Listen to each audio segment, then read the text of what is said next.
Released in 2001, written by Mark Millar, or Millar if you want to annoy him, with art by Andy Kubert, this is Ultimate X-Men Volume 1. The Tomorrow People.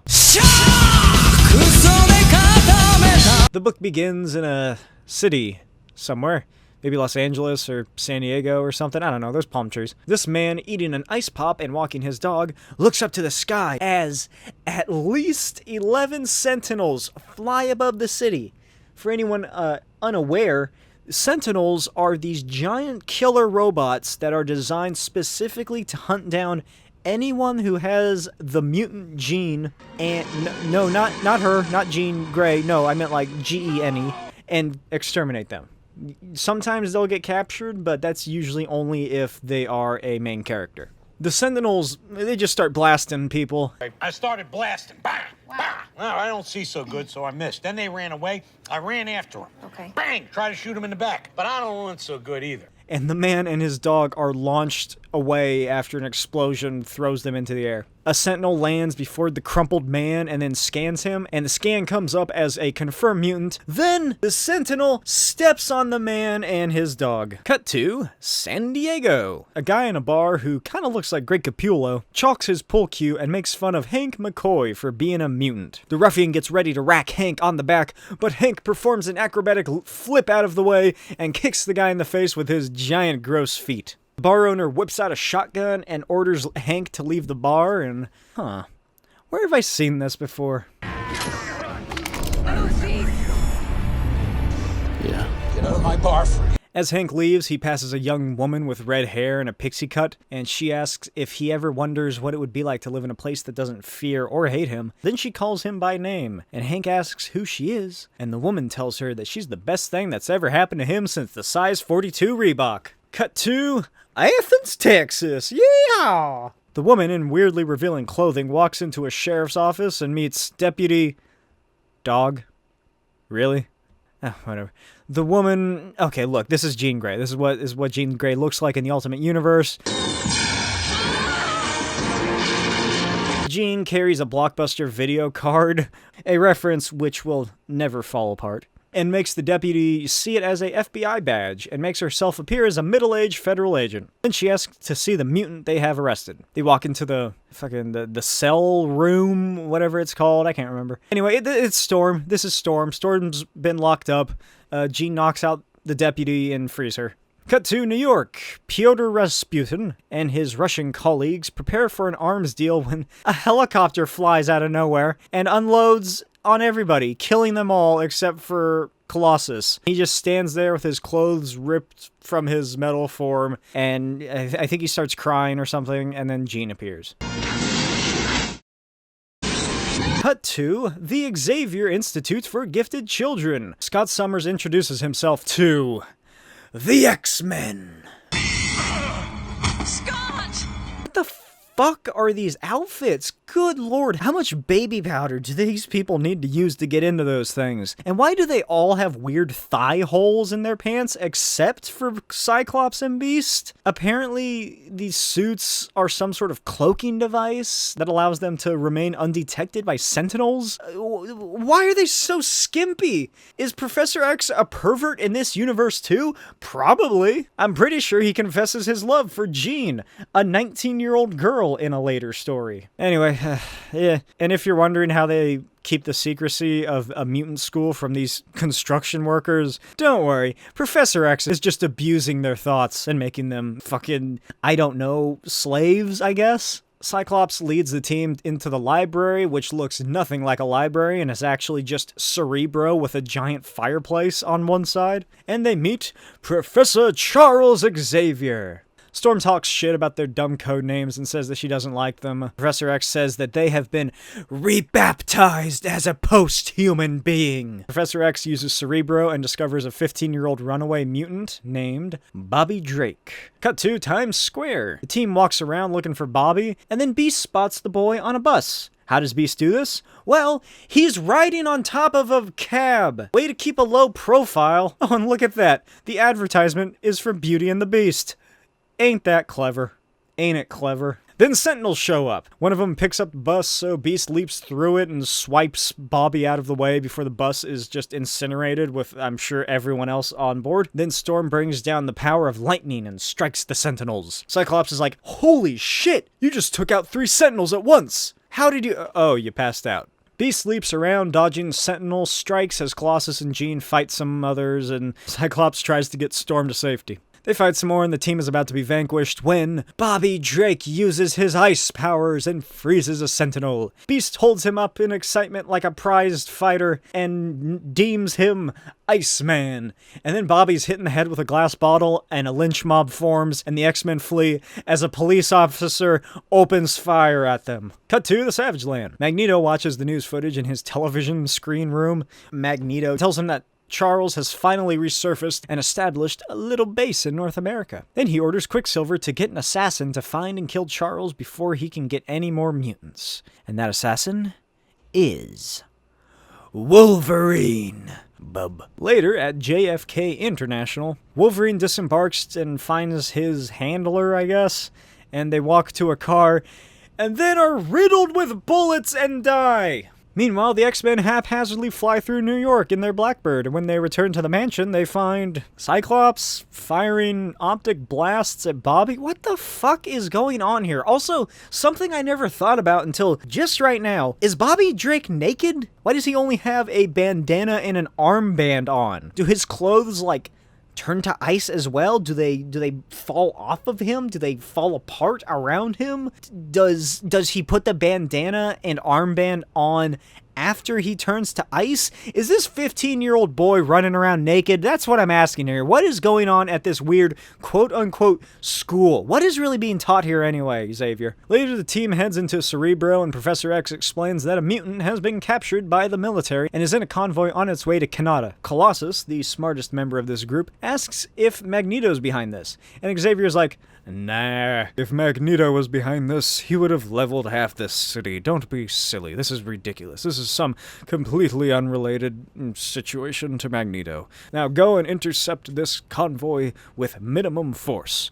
Also, the mutant is Wolverine. Jean and Scott freak out, and then they have to give the others Wolverine's rundown. Yeah, he was a part of a Black Ops unit called Weapon X, blah blah blah. The Pentagon used it to capture and execute mutants. Then he escaped like 2 years ago and hasn't been seen since. Charles guilt trips a 15-year-old into going on this dangerous mission, and then the X-Men head off. Meanwhile, at the convoy screeches to a halt, and in the road ahead of them stand the X-Men. Storm uses her powers to create a storm of some storm sort, and the X-Men fight the military with maximum force. Colossus and Beast free Wolverine, then he runs out of the truck, steals a motorcycle, and rides off after Wraith, who escaped when shit was hitting the fan. Logan somehow appears in front of the road where Wraith is going, causing he and his driver to crash and fly out of the Jeep. Logan's about to kill him when Jean and the others tell him to stop, blah blah blah, don't be an animal, be a bigger man, blah blah blah. Then Logan is launched away by Jean because he doesn't give a shit and is knocked unconscious. Later at the school, Wolverine murders all the X-Men. Then Professor X appears and he's like, I'd be lying if I said I wasn't impressed by your abilities. But you weren't supposed to kill them all. Then Logan gets out of the danger room and asks if they have any VR porn. And Bobby runs into the room and tells everybody that they need to see the news right now. The president's daughter has been kidnapped by the Brotherhood of Mutants. The news feed is interrupted by Magneto, and he says that 113 mutants have been murdered by Sentinels, but their next mutant kill will be followed by the death of the president's daughter. Cyclops asks what they do, and Professor X says that they have to rescue her. Then Cyclops says that Magneto is right, but they can't let them use a girl as a bargaining chip. Cut to Croatia. Quicksilver, Blob, Toad, Scarlet Witch, and Mastermind sit around in a hotel room where they have the president's daughter hostage. Then Colossus slams a wooden beam through the floor as Beast crashes down from the ceiling. Beast frees the girl and slides down an ice slide and into a car that I assume Cyclops stole from somewhere, and Quicksilver gives chase, pulls the keys out of the ignition, and taunts Cyclops from the hood, so Cyclops blasts him. Then Wolverine fights Quicksilver as Toad attacks the others. Meanwhile, Wolverine apparently stole a cop car and grabbed the president's daughter and races down a street away from the Scarlet Witch and drives off a fucking cliff. But they're caught by the Blackbird. Don't worry, everybody's fine. Oh, Jesus, what the fuck is this page? Seriously? Jean says, "You'd do anything to impress a 17-year-old girl in a tight sweater." What the fuck? Actually, I've kinda got my eye on a telepathic 19-year-old. What the fuck? You're like 100 years old. This isn't even the worst thing he ever does. In Ultimate Spider-Man, Peter and Wolverine get their bodies swapped, and Wolverine tries to fuck Mary Jane Watson, who's like 15. And that's just what we see on pages. God knows what else he's done whenever we aren't around and reading these books. Meanwhile, the rest of the X-Men reconvene, and Storm says that she thinks Beast is dead. Then Cyclops is shot in the chest and falls to the ground as Bobby tells the others that a truck full of locals are shooting at them. Cyclops says, "Stay cool, Iceman. Why do you think God created Kevlar?" Then he blasts the truck and kills everybody inside. The X-Men slowly make their ways closer and closer to each other as the militia corrals them into a circle. Then Storm yells, "Even Professor X was ready to sacrifice all 7 of us just to save some spoiled little white chick with an old money surname." Which, I mean, like, yeah, good point. Then a large shadow appears above the gunmen, and a fucking train is dropped on them. Magneto lowers himself down to the ground and says that he's having a tough time believing that Charles would send them too. Then Magneto asks how they could come here and risk their lives to defend state-sanctioned murder of their own species. Cyclops says that the world isn't so black and white, and Magneto tells him to shut up and orders them to leave. As the X-Men drive away, Scarlet Witch asks if Wolverine has allied himself with them, and Magneto calls her an idiot and says not to doubt him, because holding off a kill means that there's a woman he wants to bang. Ugh. I hate this. Cut to the X-Mansion. Wolverine comes to visit Jean and the unconscious Beast. They take a walk through the beautifully luxurious back garden, and Wolverine asks how she feels. And she explains that she believes that Professor X has great plans and ideas and that they'll get through this. And then she asks how he feels about him. You know, like a creep in a vinyl vest. Jean says that she's not sure why she likes Wolverine and wishes that they'd never met. Then Wolverine's like, "So how come you find me so attractive?" Then they make out, and fucking, like, Jean must lose all power in her legs because look at this position they're in, and she just goes all over him as Cyclops watches from the window, and fucking Wolverine is like, he must smell Cyclops is watching them because he's like, "Yeah, check it out, I'm fucking your girl." Later, Cyclops tells Professor X that he's leaving, so Charles releases some pleasant hormones into his bloodstream to calm him down. You know, like an insane person would if you had telepathy and wanted to control others. Cyclops asks if Professor X can read his thoughts now, and then storms out. Cut to the Savage Land. The Blackbird lands and Cyclops meets Magneto on the shoreline, and then fireworks go off? Was that because Cyclops arrived, or was that just a coincidental thing? Is that Jubilee doing that? An unspecified amount of time later, the tower blows up, and the Brotherhood terrorists leap off a bridge onto a Blackbird piloted by Cyclops, and they fly away. Cut to Washington, D.C. Oh, come on! What is this? Jean's walking around with like a Bluetooth, trying to get in contact with Cyclops, while she wears a red bathrobe, and Wolverine's just lying on the bed drinking beers. Really? You got McDonald's? That's what you spring for when you're on, essentially, a fancy vacation in a very fancy hotel. You get fucking McDonald's? Who are you, the president? Then Jean gets back in bed and they fuck. Yep, they go at it again. What the fuck is happening in this book? At the White House, Xavier, Storm, Colossus, Beast, and Bobby get a tour because Wolverine and Jean are busy, and the group is told that there is one final mission left for the Sentinels before they get deactivated. An attack on the Savage Land. The group is told that the government has never been able to find the Savage Land before until a Blackbird was picked up on their satellites. Then a fucking legion of Sentinels crash out of the ground somewhere, and they fly to the Savage Land. Cut to the Savage Land. Magneto feeds a dinosaur as he talks to Cyclops about how terrible Homo sapiens are compared to Homo superiors, who love all living things. Cyclops asks if Magneto loves those people who are getting scraped off the walls in London, so Magneto recounts World War II. Playing the guilt card again. Cyclops says that he'll never kill for Magneto, and Magneto says that he would never ask him to, because their perfect world will be here soon. They leave the palace and walk into the city, and oh hey look, it's Gambit. Magneto and Cyclops part ways, but before they do, this happens. Oh, and Cyclops. Yeah? This might sound like an unusual request, but if Quicksilver is around tonight, would you do me a favor and address me as Father when we're standing in his presence? What? What a petty shithead Magneto is. Why do you do this? Why are you like this, you asshole?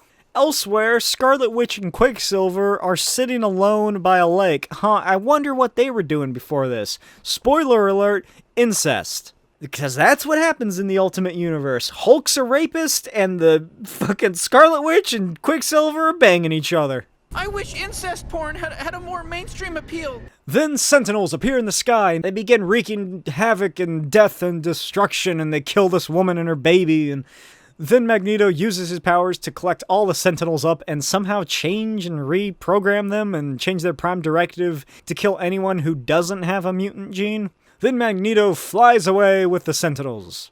Cyclops radios into Professor X and explains the situation. Yeah, I guess, yeah, he was playing double agent this whole time. He was undercover.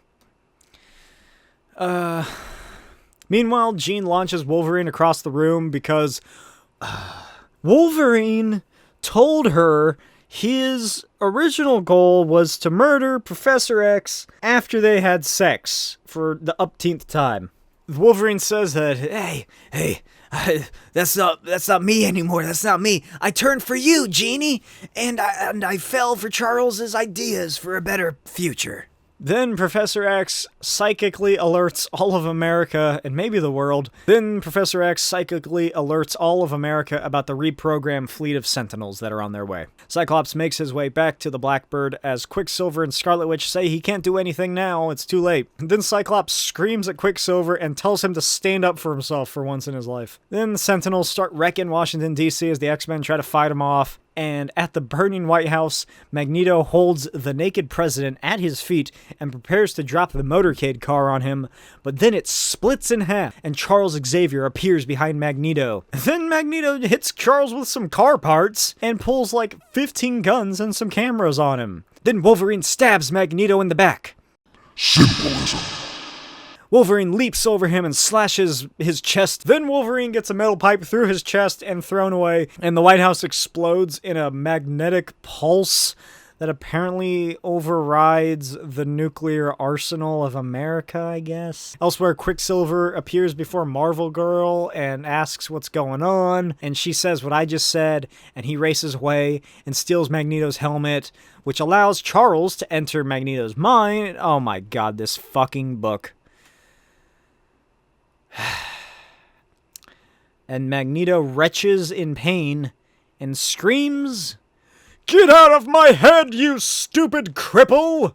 Then Charles turns Magneto into a giant super magnet as Magneto begs for his life. Charles lifts the Magneto ball up into the atmosphere or stratosphere or whatever and says, "Goodbye, my old friend. Give my regards to the dodo." Later, the X-Men hang around the manor as Charles and Scott talk to one another. Charles says that eliminating the Sentinels, opening the door to Magneto's Brotherhood, and gaining the trust of Homo sapiens was just phase 1 of the plan. Phase 2 will be much more interesting. Released in 2001, written by Mark Miller with art by Adam Kubert, Tom Derenick, and Tom Rainey, this is Ultimate X-Men Volume 2, Return to Weapon X. The book begins at Weapon X headquarters, which is in Finland for some reason in this universe. The facility is on high alert due to a recent escape by a certain tridactyl mutant, Nightcrawler, who in the Ultimate Universe is a brimstone black demon instead of a lovable blue demon. He's also going to be revealed to be homophobic later.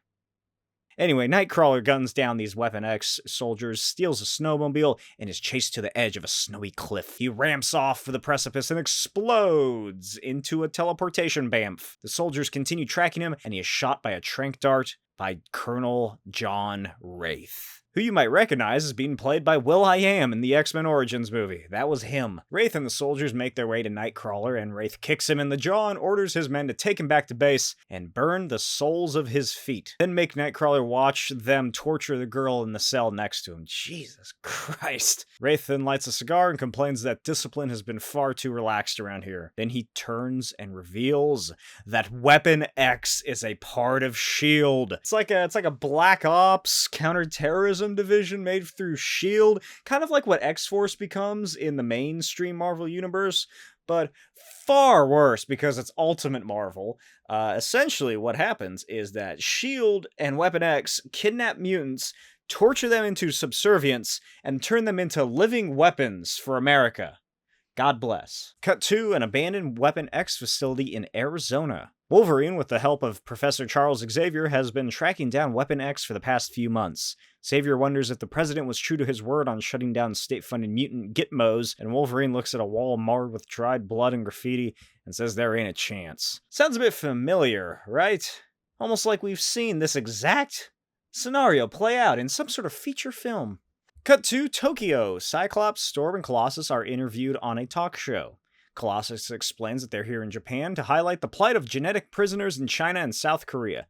Then they start discussing Professor X and his school for gifted youngsters.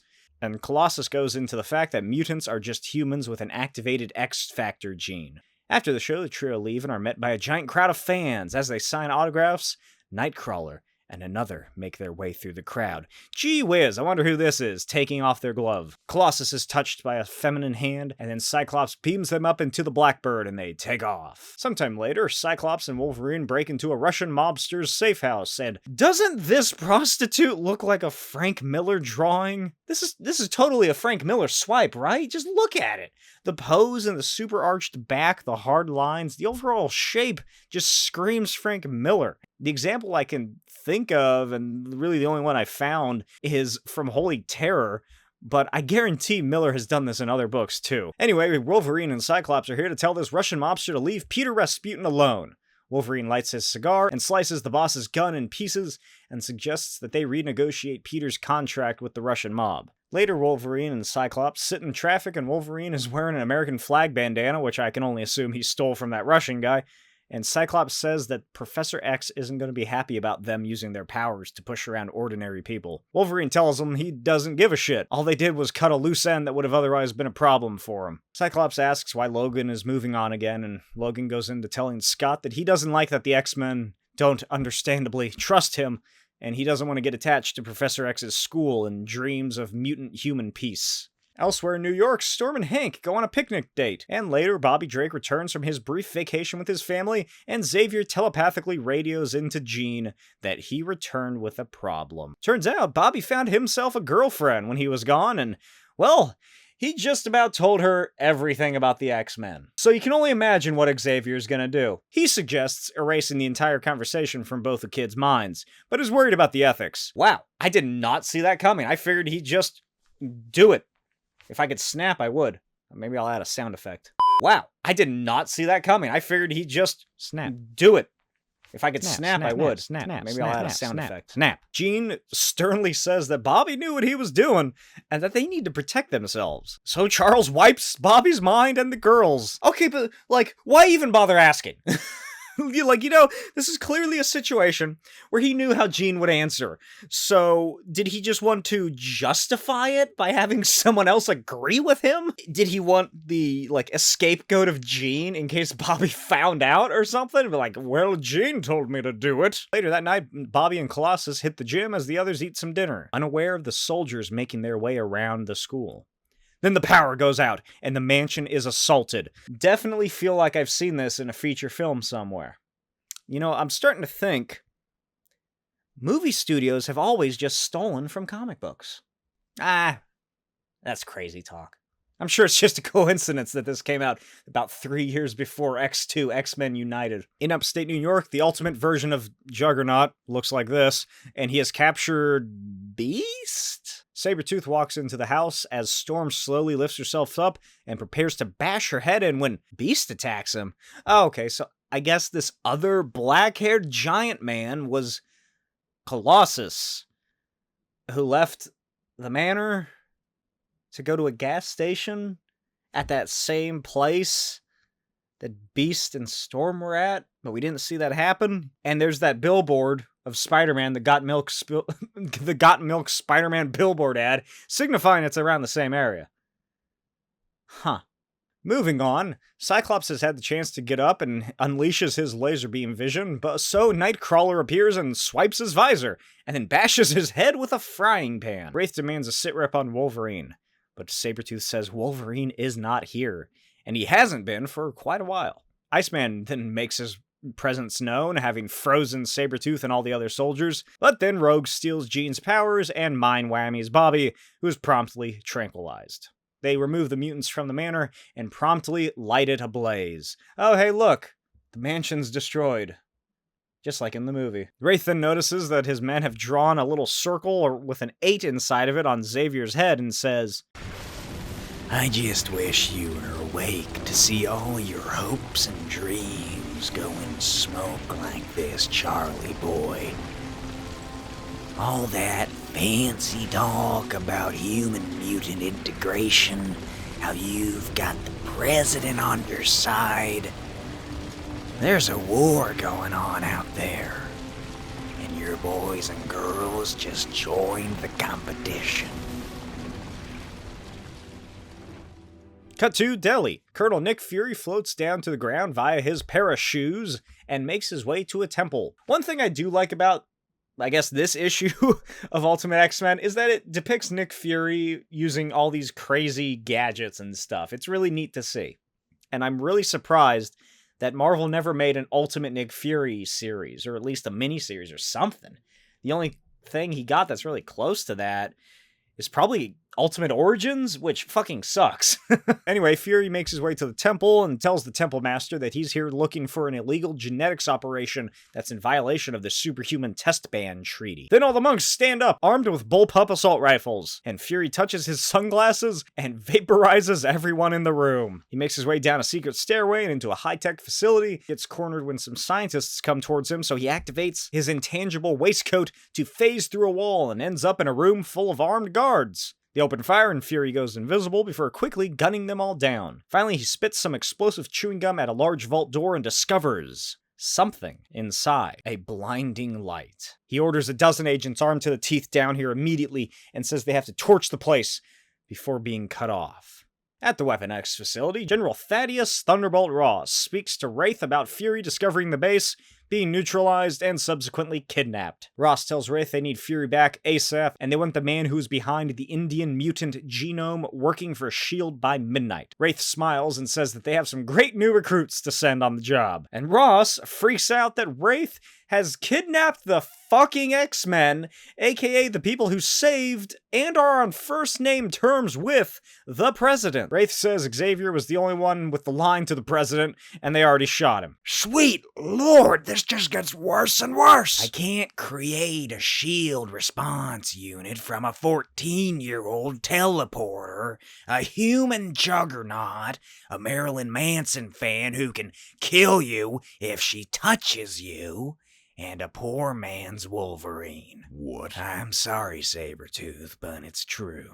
Then Wraith shows him the operating room. Dr. Cornelius is busy at work modifying the Beast to maximize his strength and agility. Ross tries to see the bright light through this dark tunnel and says, oh, hey, at least we got Wolverine, right? That's the whole point, right? You raided the X-Mansion to get Wolverine back, and you sort of just stole the other ones with you, right? And Wraith sheepishly says that Wolverine was the only one that they didn't manage to capture. Ross then puts on his coat and storms out, ordering Wraith to do his goddamn job and get Fury back. In the holding cells, Juggernaut and Rogue bicker with Colossus and Storm about Magneto and the mutant kind. Cyclops says that he already has 3 escape plans formulated, and that once the president hears they're being held against their will, soldiers will be all over this place. Juggernaut laughs and says that the last hope they had of escape was executed by Professor X on the White House lawn. Get out of my head, you stupid cripple! Then there's this scene, which is Jean and Nightcrawler inside his mind,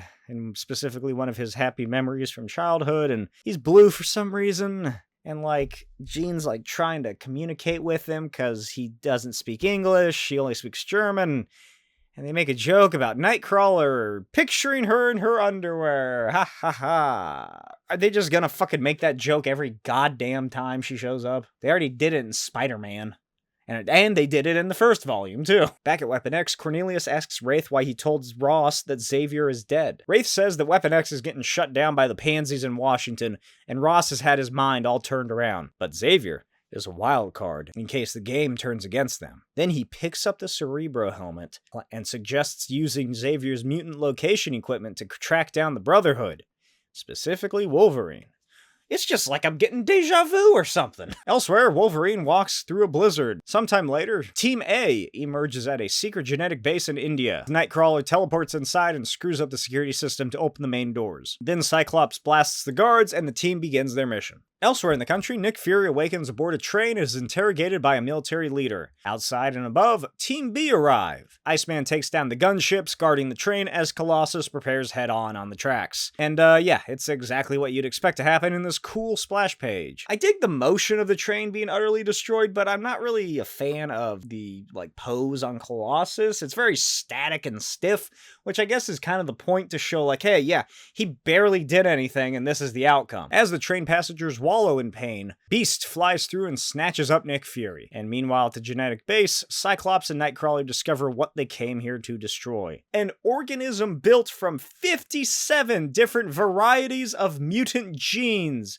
that is currently in its incubation stage. Cyclops has second thoughts about killing something with a pulse, and Wraith yells and says that the creature has 22 hearts, no brain waves, and is no more human than Cyclops or Nightcrawler, and orders him to pull that goddamn plug. Then some guards unload on the two, and Nightcrawler knocks Cyclops out of the way. Unfortunately, this awakens the creature. Cyclops and Nightcrawler yell at each other because Scott only speaks English and Nightcrawler does not, and they simultaneously teleport and detonate the bomb, killing the monster and destroying half of the base.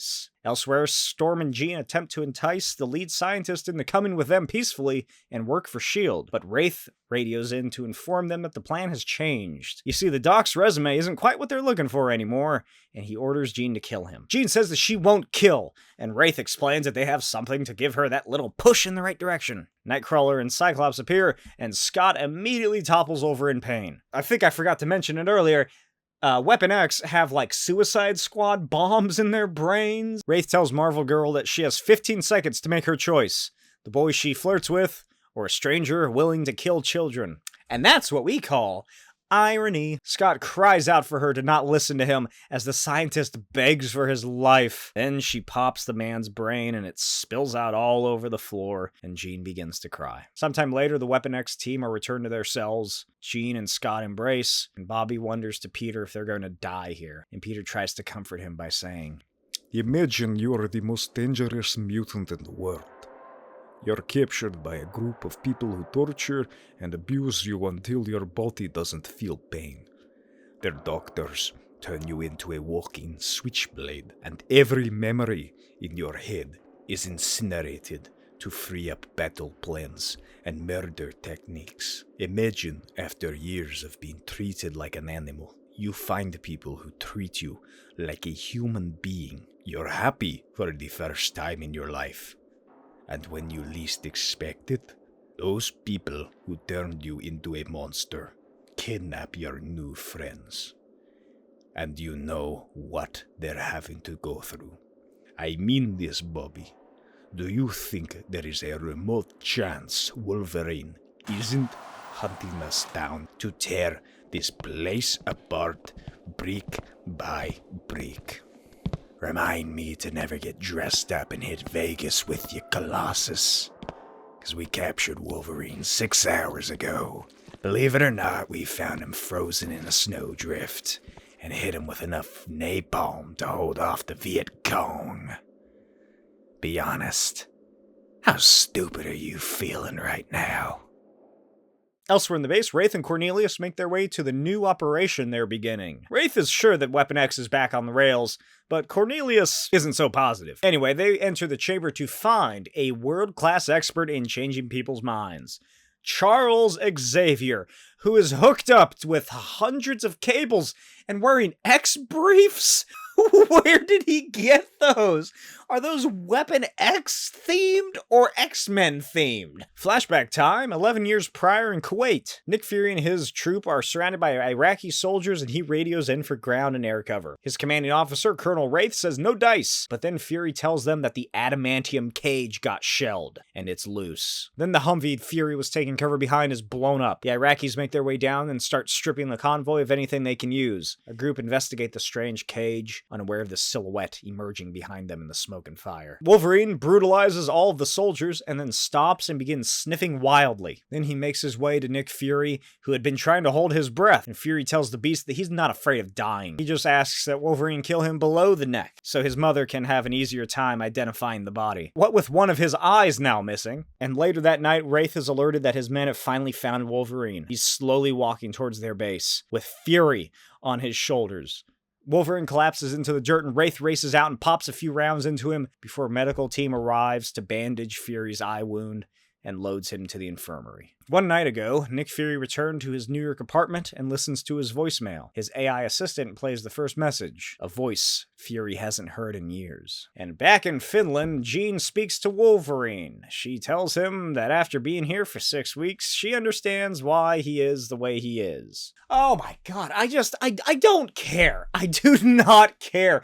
Ultimate Wolverine is a dickhead piece of shit. In the future, he is going to get mind swapped with Peter Parker, and then in Peter Parker's body, he's gonna try and bang Mary Jane Watson. If this wasn't the Ultimate Universe, I'd probably be a little more interested and feel more for what the X-Men and Wolverine are going through.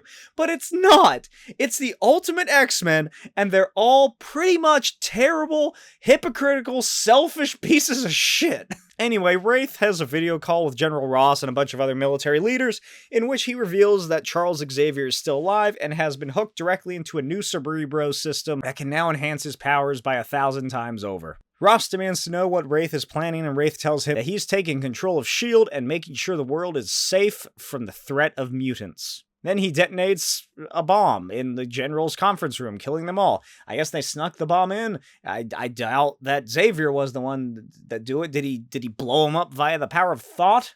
In the Netherlands, Sabretooth and some Weapon X soldiers hold Wolverine at gunpoint. One of them sets up a little grill, which is loaded with 376 pages of classified documents on the man now known as Codename Wolverine. The dossier contains everything from Logan's earliest days in school to the day Weapon X got him. Then Sabretooth ignites it, and Wolverine is gunned down. Simultaneously, back at Weapon X, Dr. Cornelius discovers an abnormality in Wolverine's medical scans, and Wraith realizes that what was inside Logan's intestine is a tracking device. A massive explosion then blazes the night. The power of the base goes out completely, and the mutants emerge from their cells. And then, the Brotherhood of Mutants appears! Also, Scarlet Witch removed all their brain bombs. Sabretooth rips 4 claws out of his hands as the soldiers return to base, and Logan makes fun of him for overcompensating. And back at base, the X-Men, Brotherhood, and Weapon X mutants bring down hell. Wraith demands Cornelius use Xavier to give them all aneurysms, but without any power, there's nothing they can do to order him around. There's also nothing keeping him under control from the neural clamps they installed either. So Wraith just whips out his handgun and shoots Xavier. Cornelius points out how fucking stupid that was, since Xavier was the one thing they had going for them in way of, not getting their heads ripped off by a bunch of angry mutants. But Wraith storms off and orders himself an evac. Meanwhile, Logan taunts Sabretooth some more and eventually gets cut free, and they begin a brutal fight in the snow. Beast leaps down the halls, hunting down Cornelius to gain vengeance for what he did to him, and when he finally finds the good doctor, Cornelius tells Hank McCoy to shut the fuck up and help him save Charles Xavier's life. Anyway, Wolverine and Sabretooth keep fighting, but now they tumble down a mountain. Wolverine slices his 6 claws straight across Sabretooth's face, and Sabretooth launches Logan into a tree. Then he drags him to a river, holds him beneath the water. Look at us, Wolverine. Super people are supposed to be the next stage in human evolution, but all we do is fight each other. We're nothing but trash. And I don't know about you, but I'm getting tired of the itchy, scratching garbage. I slash you, you slash me, then we heal and get better. That's why it struck me that drowning you might be the one way to finish it. How does a healing factor fix a suffocated brain, huh? Hear that popping noise? That's your brain cells exploding. At least I got enough brains to cover my family jewels in a fight. Say goodnight. Oh, God.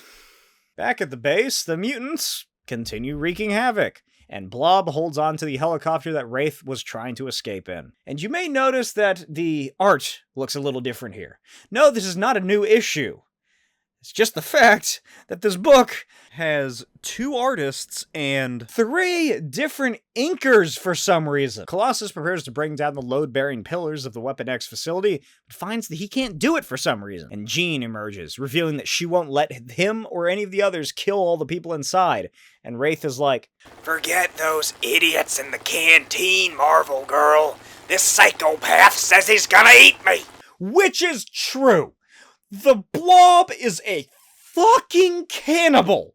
In the few years' time, he is going to devour the corpse of Janet Van Dyne and say it tastes like chicken. Scott asks how she can stop this after what happened to them, and she's like, We call ourselves Homo Superior, remember? Rogue then tries to take her down, but Bobby freezes her hand, and she's like, you fucker, my hand hurts, it's cold. Cyclops loses his bloodlust, which for some reason I wrote in the script as bloodthirst. I don't think that's a word. And thanks Scarlet Witch for helping them escape, but asks the Brotherhood to stand down and let them finish this the X-Men way. In the moment, Wraith is able to escape Blob's clutches, and Storm goes crazy and blows up his chopper. But not before Nightcrawler teleports Wraith out and back to the base. Wraith leaps up and prepares to blast Nightcrawler and the others, but he's gunned down by Nick Fury, who is leading a charge of several hundred S.H.I.E.L.D. soldiers. Fury calms everyone down and tells the mutants that they're all free to go.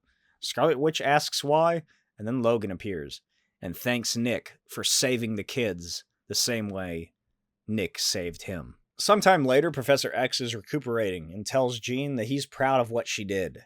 They can't kill, especially when they need to act as a catalyst in the human-mutant relations. This is like the briefest moment of kindness that you'll ever see Ultimate Charles Xavier ever exhibit. Jean says that she's disappointed that the Weapon X mutants decided to join the Brotherhood, but Xavier says it's only a matter of time. Hell, they even got Nightcrawler to agree once he returns from Bavaria to join them here with Magneto and the others.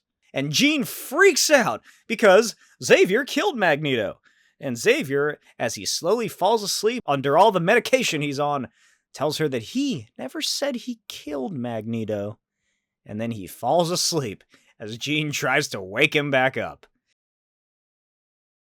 Released in 2002, written by Mark Miller and Chuck Austin for 2 issues, with art by Adam Kubert and Chris Bacalo, and Assad Ribic for 2 issues. This is X-Men Volume 3, World Tour. And this begins in a really weird place. The first 2 issues of this volume introduce none other than the Cajun Persuasion, a Gambit, a Bonjour No Cher, and it adds nothing to any of the other issues or the story arc in this volume. It just says, hey, Gambit's an alright guy. He saves this little girl whose parents were murdered by criminals. Also, mutants exist outside of the X-Men and whatever Magneto was doing in the Savage Land with his incestuous kids. And it doesn't matter, really, because Gambit won't be back into the series until 2005 in issue 50. So with that out of the way, the actual storyline doesn't begin until the 4th issue in this volume, because Ultimate X-Men 15 is a weird word processor recap of the state of the world and what it's like for mutants. It's for an article. It's an epistolary story because it's being written by one of the characters. And here we go. It starts off with a classic high school graduation speech. The Oxford English Dictionary describes mutation as blah blah blah blah blah. Guess who's writing this?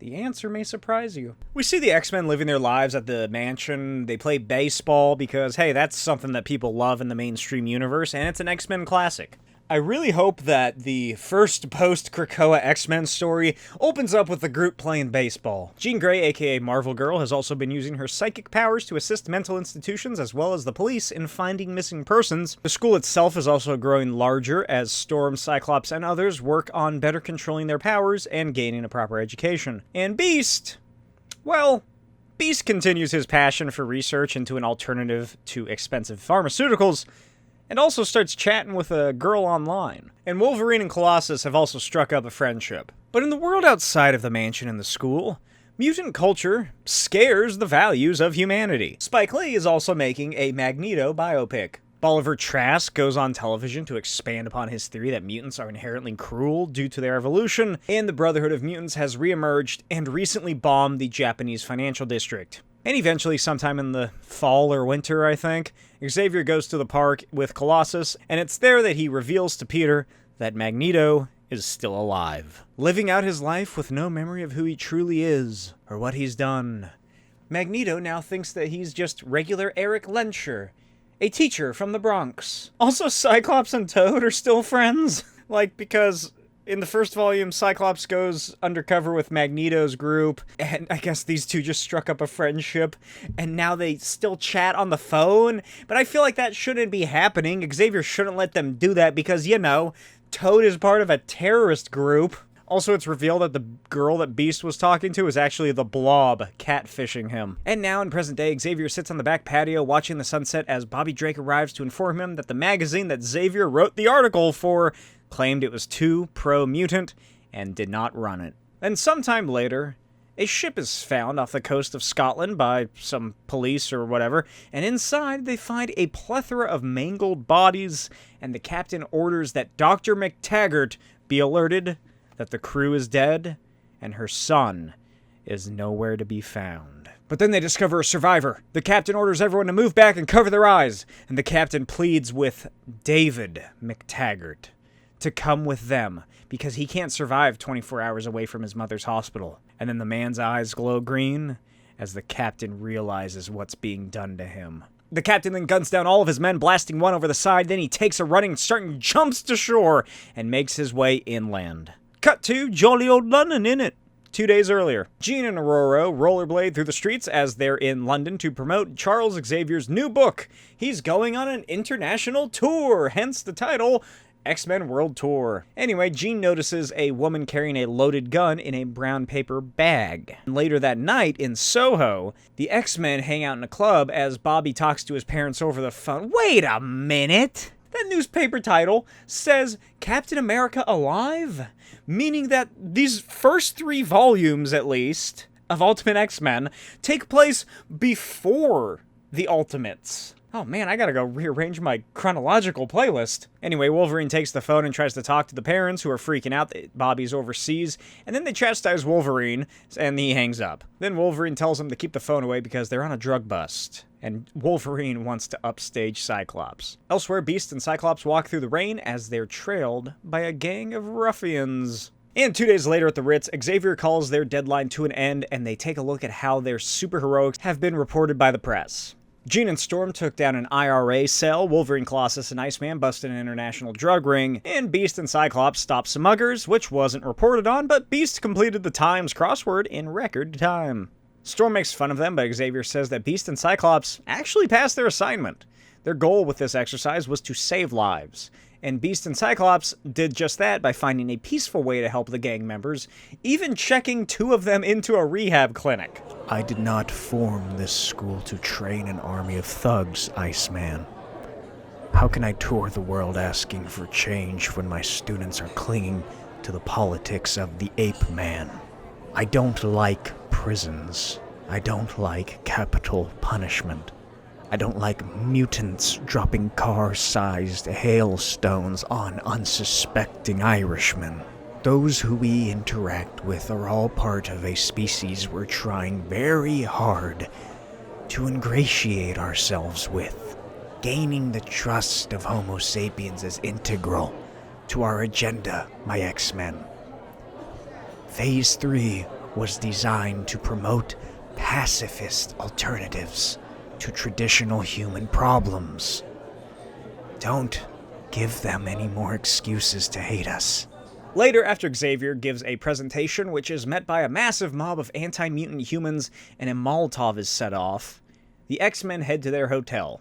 And the next day, Jean discovers that Colossus has checked out at 3 a.m. and left to the airport with a man and a woman. Beast asks what Xavier's thoughts on the situation are, but then he gets a call from Moira McTaggart. who informs him that her hospital on Muir Island in Scotland has been destroyed. 2 agents of the British division of S.H.I.E.L.D. called Strike have placed her under arrest, and their son, David, has escaped.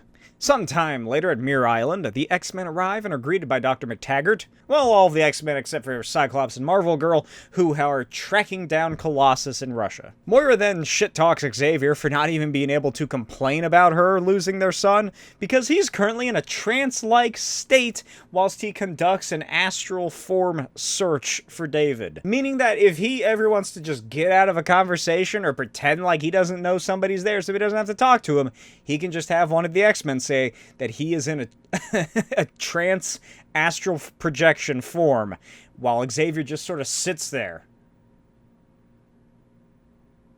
Moira and her employees then lead the X-Men into the hospital. Moira reveals that this facility is actually a few months older than the New York operation of Xavier's, and that the people who fund Charles's work hope that some of the people here will graduate to the Westchester facility. Storm brings up that Xavier told them that he got all that equipment and the mansion from his parents. And Moira just laughs in her face that they fell for the inheritance gimmick. And Wolverine demands to know why the hell they're all here and who David is. So she explains that David's X-gene powers didn't manifest until a few days after Xavier left them to found the Savage Land Sanctuary with Magneto. David's minimal control of his powers caused his body to deteriorate at the slightest use of his abilities, meaning that Moira had to keep him sedated and under careful monitoring for years.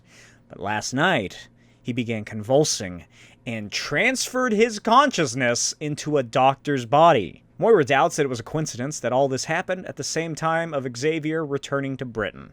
Then, 2 agents from the S.H.I.E.L.D. UK division, Strike, appear. Agents Braddock and Thomas. Yup, this is the ultimate Betsy Braddock, aka Psylocke. Iceman asks who the heck Strike are, and Agent Thomas explains that they're a part of S.H.I.E.L.D. Specifically, they're here because Betsy is a Psi-Division agent, and then he tells the young Ice Boy to picture him as a real-life Welsh James Bond. Bobby asks who the hell the Welsh are, and Betsy tells him that they're like the Irish without the laughs, or the Scots without the sex appeal. Excuse me? Have you not seen Alex Jones? Not her worth, of course, but come on, who doesn't love a Welsh accent? I was going to try to do one until I realized I absolutely cannot. Anyway, Xavier wakes up in that moment and alerts everyone that David is in Aberdeen. Cut to a Burger King in Aberdeen. The boiling, ruinous body of the police captain shuffles into the shop and orders a large fry, 2 cheeseburgers, and an ice cream before crumpling over in pain as he cries out that he can't think straight. And outside, Xavier and the others stand guard, with Xavier telepathically ordering his son to stay calm and relax. Just close his eyes, because before he knows it, he'll be back home with Mum. Wolverine heads in first, but outside the ground erupts, and Xavier is launched into the sky and backed into the ground. Then Wolverine turns around and discovers that the other patrons have all been immolated. Wolverine snicks his claws through David, but David is able to take over his mind. Outside, Betsy alerts the others that she lost telepathic contact with Logan. And then he explodes through the roof and lands on the X-Jet, as David shouts that he's found a brand new home in this unkillable body. But this being an amalgamation of both David Haller, aka Legion, and Kevin McTaggart, aka Proteus, he also has reality warping powers, and locks Beast in a cage of an ethereal freak show. He equally defeats Iceman with demonic hallucinations of Magneto and the Brotherhood, before Storm strikes him directly with a lightning bolt, and Betsy launches a psychic grenade into his brain. But he manages to escape, leaping away into a road where he's struck by a lorry, but not before he swaps consciousness with the driver. The truck slams over Wolverine and continues speeding away. This episode is brought to you by my Patreon and my comics, Destructo Boy and the Custodians Agents of Cross. Each issue of the Custodians Agents of Cross is over 60 pages of pure comics, written, illustrated, colored, lettered, designed. Everything you see in these books was created entirely by myself. And this asks the all-important question, what if the only heroes that can save the world are an intelligent baboon, a girl who controls fire, the world's smartest man with the power of elasticity only in his right arm, and a 4-armed werewolf? And and this just follows their exploits. Like I said, it is a love letter to the 60s, Silver Age, and to all of comics in general. As you'll see as the series progresses to its 6th and final issue. This entire first issue, however, is posted in its entirety on my Patreon, patreon.com/Smokey'sVideos, where you can read the entire thing for only $2. Normally this book, I sell it for $15, which already is a far better deal than anything you're getting from Marvel or DC these days. But as little as $2 a month, you can get access to the entire issue. And I am serializing issue 2 as we speak. But that's not all, because I also have my sci-fi, zany, just crazy fun series, fun for the whole family, all-age comic, Destructo Boy. Destructo Boy follows this little robot guy right here as he lives on a giant space station in the far-flung future, and he battles crime, giant robots, giant monsters, and evil conquerors from space such as Grimlax the Astro Knight. Each of these issues just introduces as much zany sci-fi craziness as I could fit into these books. They're being serialized on my Patreon as I speak as well, and you can pick up all 5 issues on my Etsy shop, blaketwild.etsy.com. Meanwhile, in St. Petersburg, Russia, Scott and Jean locate Peter near his apartment complex, and he explains that he's tired of being ignored, underappreciated, and he's especially sick of Xavier's pacifist ideas. And then he walks away. Later in Berlin, the X-Men and strike agents continue tracking down David, much to the chagrin of Bobby and Storm, who would rather be chilling out on an international book tour in high-class hotels and beaches. And Bobby also notes that S.H.I.E.L.D. is apparently sending out their new super team, the Ultimates, which means that this happens it's like pretty much during the Ultimates 1. Probably, I'm so confused. Where do I put these videos? Anyway, Professor X and Betsy strike up a conversation and kind of flirt around, which is weird, but not for the reasons that you think. And eventually they do go out to a dinner where Xavier recounts his ex-wife and their marriage. He tells Betsy how he graduated from Glasgow University. No, he is not from the UK. Xavier is an American, just like in the mainstream comic universe. He just went to school there. And he got married to Moira 3 weeks later. Moira then designed an early version of Cerebro, and they established a very rudimentary institute at Mirror Island. And eventually, they met Eric Lenscher, aka the man who would one day be known as Magneto. They instantly hit it off and became almost like brothers.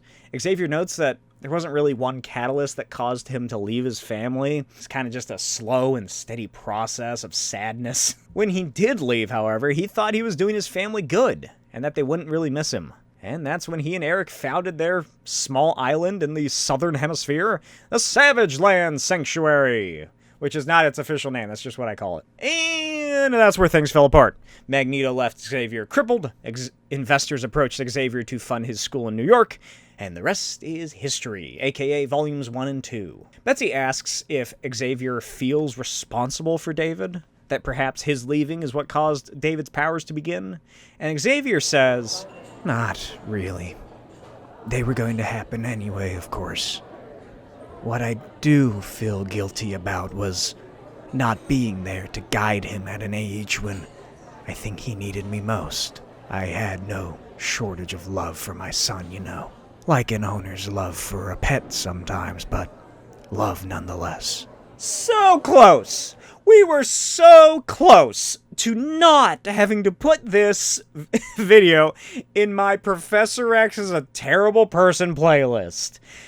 I mean, it's pretty bad what he did to Moira and David, you know, leaving his family, but he could have redeemed himself.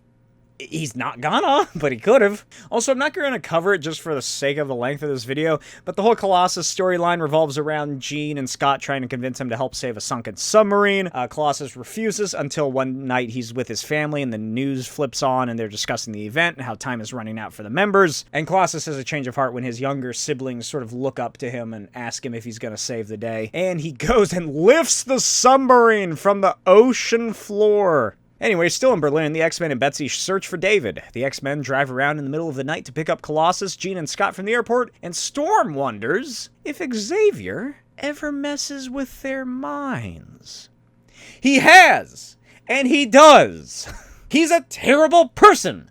I have a whole playlist about it! The next episode of What Is all about it. Anyway, Bobby points out that every time they do go into battle with Xavier's creepy psycho son, or even any villain that's not a 2-bit criminal, he loses his lunch. And Beast remarks that, hey, maybe Xavier's giving him the jitters so they can have that exact argument be made. Wolverine then tells everyone to shut the hell up, because there's someone in the road ahead of them.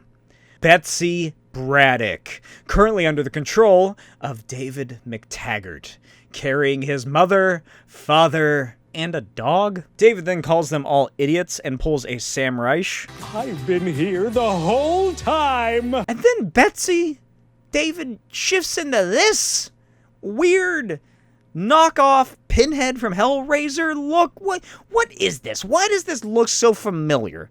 What am I thinking of? It's got to be a comic.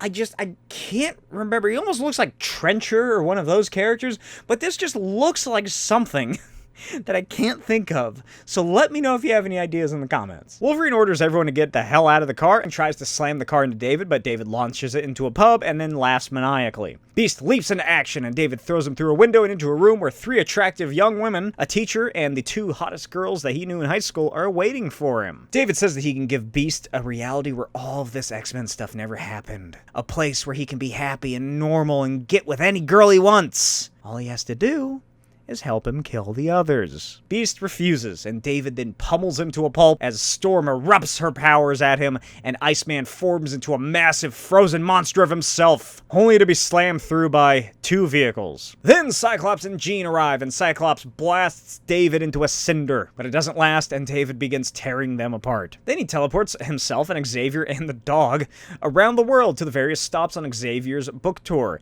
exploding each location. Paris, Madrid, Rome, Sydney. Around the world, hundreds are suddenly dead. And as David prepares to make it thousands, Betsy regains control. She reveals that she's been systematically short-circuiting his brain, and now she's shutting him down for good. David fights back as his form falls apart and reality is torn asunder. Betsy tells Xavier that she can't get him, and that it's up to Charles, and she orders him to give her a blood clot to the brain. And here's where the plan goes to pieces. You English witch. You forgot you were dealing with doubly bloody do right here, didn't you? He never had an egg on his pitiful morals. Please, you're never gonna get another chance. I can't hold him back. He's right. I'm sorry. I can't. Just shut up and kill me. My pleasure. Sometime later, at a graveyard on Muir Island, the X-Men and Moira attend the funeral of David McTaggart. Xavier and Moira then walk away as General Nick Fury waits to speak to them. And Xavier tells his ex-wife that he's realized just how young they are and what a terrible mistake this has all been. He explains that their son is dead, the only daughter of the Braddock family is dead, Bobby Drake is in an intensive care unit, and his parents have withdrawn him and are suing Xavier and told the press that he is a negligent danger to all of his students. And he didn't even cry at his own son's funeral. He pledges that this is all over, and as soon as he and the X-Men return to New York, he's disbanding the team, his school, and his very idea for mutant kind forever. Sometime later, the X-Men fight a group calling themselves the Acolytes in Auckland, New Zealand, while back in Westchester, New York, Professor X drafts a letter to Scott. By the time you return from New Zealand, I will be gone. I apologize for not saying this to your face, but you know how we telepaths are with verbal confrontation. I'm leaving because I failed. Failed as a husband. Failed as a father, failed as a teacher. My books and lectures told the world how man and mutant could live in harmony, but I now realize I was wrong. Only one species may sit atop the food chain because that is the natural order. And I'm glad the New York lecture was canceled. I couldn't bring myself to spout my claptrap with Iceman in a hospital bed. I'm glad new terror groups have formed, because what right did I have to subvert the ideals of the Brotherhood? My biggest conceit was the psychic rehabilitation of Magneto I intended. retrospect, it's mind-boggling to think that I could make a man forget who he was in a vague hope that he might one day come to my way of thinking. That's why I plan to remove those blocks this afternoon. It's clear to me now that Magneto must be freed and nature allowed to take her course.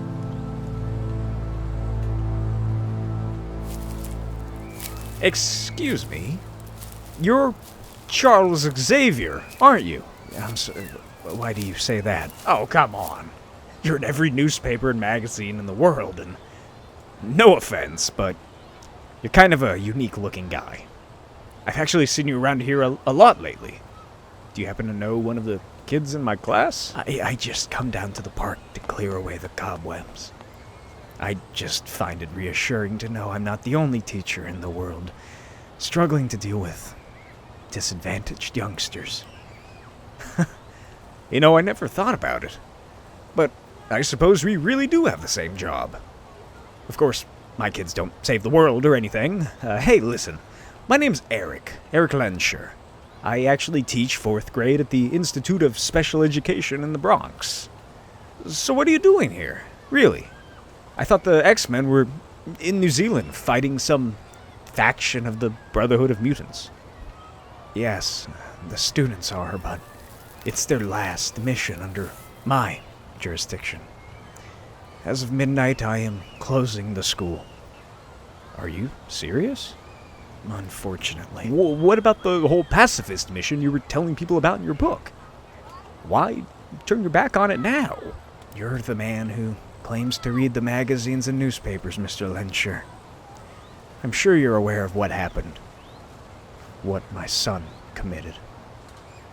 You can't take the blame for something your son did, Professor. There's just as many papers out there saying how things could have been worse if the X-Men hadn't stopped him. That's precisely my point. I was on an international lecture tour promoting a non-violent way of thinking, and my students neutralize an opponent by crushing him under a car. What do you mean? You're disappointed that Colossus resorted to murder? No. Not at all. I'm starting to think he might have actually been right. To be frank, I'm not sure what I believe anymore, Eric. Every other stage in evolution has been marked by bloodshed. Why should the twilight of the Homo sapiens be any different? Perhaps Magneto was right, and I'm just nothing more than a romantic idealist.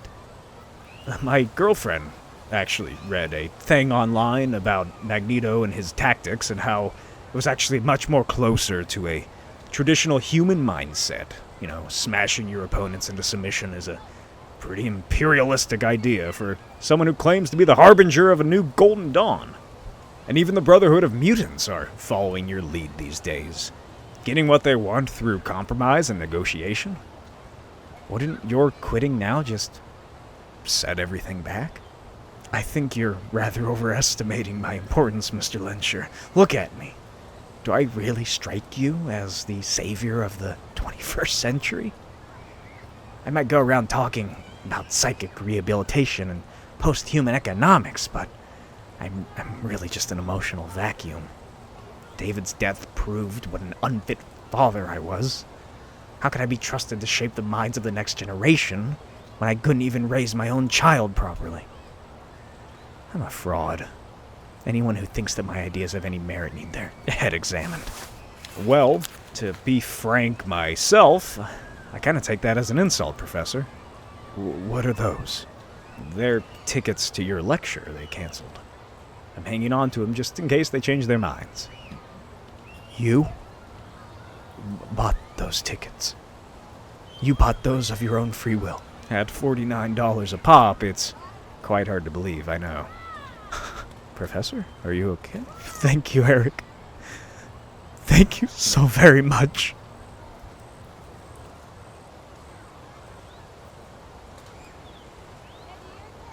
Later that night, Xavier sits in his office and telepathically calls to the X-Men that class resumes officially tomorrow morning at 9 a.m. Released in 2002, written by Mark Miller with art by Adam Kubert and Kare Andrews, this is Ultimate X-Men Volume 4, Hellfire and Brimstone. The book begins somewhere in the suburbs outside of New York City, and everyone's favorite petite Jewish girl, Kitty Pryde, discusses with her friends their plan to trick their parents by saying that they're each sleeping over at the other's house so that they can all go to a party. Kitty says goodbye to the friends and heads up into her apartment, where she finds her mom, who immediately calls her out on the sleepover that coincides with a boy at her school's parents going out of town. Her mom reminds her that she was also once 14. Kitty calls her crazy and tells her to call her friend's parents, and Teresa Pryde reveals she already did, and Kitty and her friend's plans have been foiled. Kitty storms off and yells that her mom has ruined her life and her friends' lives on top of it, and tells her mother that she's not 4 years old anymore. Teresa tells her to start acting like it. Kitty storms into the kitchen and finds the food that her mom cooked, spaghetti and meatballs, and gets even more upset because she's a vegetarian. She picks up the plate and prepares to microwave it when it falls through her hands, and Kitty looks down as the glass shatters and realizes she's falling through the floor. She screams out for her mom and then plummets through into the bottom floor of the building, which this scene has a great gag. See that shirt right there on the bench at the foot of the bed? It says Miller's Plumbing. Well, what appeared in the first panel of this book, parked right outside the apartment, is a Miller's Plumbing van. Kitty panics as the two in bed panic, and she says that she won't tell the woman's husband about what she saw here today, and then falls and stumbles through the wall. Then she appears outside, panicking, still falling over herself, and phases through the street as a bus drives towards her and into the sewers. Good thing the lizard and or Man-Thing aren't here. Kitty then pulls out her phone, finds that it still works, and calls her mom and explains that it happened again. Later that night, after a long shower and some dinner, Kitty falls asleep in their living room as Teresa receives an email back from Charles Xavier. He invites her and Kitty to the school whenever they're able to come meet about enrolling Kitty and having a tour. Sometime later, Jean Grey drives the Prydes to the Westchester School, and they arrive to find Professor Charles Xavier. Kitty is scared and shy, and Professor X asserts that she is a mutant, and they are all mutants here, so she has nothing to worry about, and they are not as frightening as the news claims them to be. He then goes on to explain that her gifts may be unpredictable, scary, or even dangerous, and he reassures her that he will help her train and hone and understand the powers that she has. Wow! Is this going to be a Professor X appearance that I don't have to put in my Professor X is a jerk playlist? And then the two lead the Prydes into the school as Xavier heads to his office to speak with Teresa, and Jean gives Kitty a tour. Kitty and Jean walk around as she explains how Professor X found her in a mental ward. And the week before that, he rescued Scott Summers from a lynch mob. Then Jean goes on to explain how much Professor X has helped her control her powers. And apart from the occasional migraine or like her telekinetically moving some stuff in her bedroom as she sleeps, she is fine. She's fine. She's just fine. She's okay. There's no worries. She's all right. Don't look at it. Don't look at the title of this video. She's okay. Then Colossus shows up with Wolverine's corpse strung over his arm. They're returning from a joint effort with the NYPD to stop a drug ring that, get this, was using a telepathic mutant's cranial fluids as an ingredient in the drug. Colossus tells Kitty not to worry about Wolverine because his healing factor has already dealt with reforming all of the major organs that were damaged, and he should be waking up pretty soon. Then he tells Jean that they'll be in the danger room for their training. And then the duo pass the Beast's room, and Jean says that they won't be meeting him today because he recently broke up with his girlfriend Storm, and he took what happened to the former X-Men Iceman kinda hard. In the past volume that we just saw sometime recently, probably within the past month or two at the time of this book, Iceman was horribly wounded fighting Xavier's evil son, and now his parents are suing the school and Charles Xavier. Kitty then asks the obvious question. Who the hell is paying for all of this stuff? Jean says that nobody's really sure, but all that they know is that the school is sponsored by a group of anonymous billionaires that somehow know the professor. And meanwhile, Professor X and Teresa have tea as they discuss Kitty's enrollment. Teresa is unsure due to the violence, but Xavier notes that he finds that teaching children how to defend themselves is just as important as Macbeth or the quadratic formula. Teresa brings up what happened to Iceman and the current lawsuit. Then she says that she does not want Kitty to be involved with anything dangerous. She just wants her daughter to learn how to control her intangibility. She can only approve if Kitty is left out of the insane superhero missions. Later, the X-Men watch as Colossus drives Kitty and Teresa home, and then Jean is alone. And she spins around to see the Phoenix. She falls to the ground, gasping and heaving and sweating profusely. She cries out for Charles Xavier and tells him that the visions are back.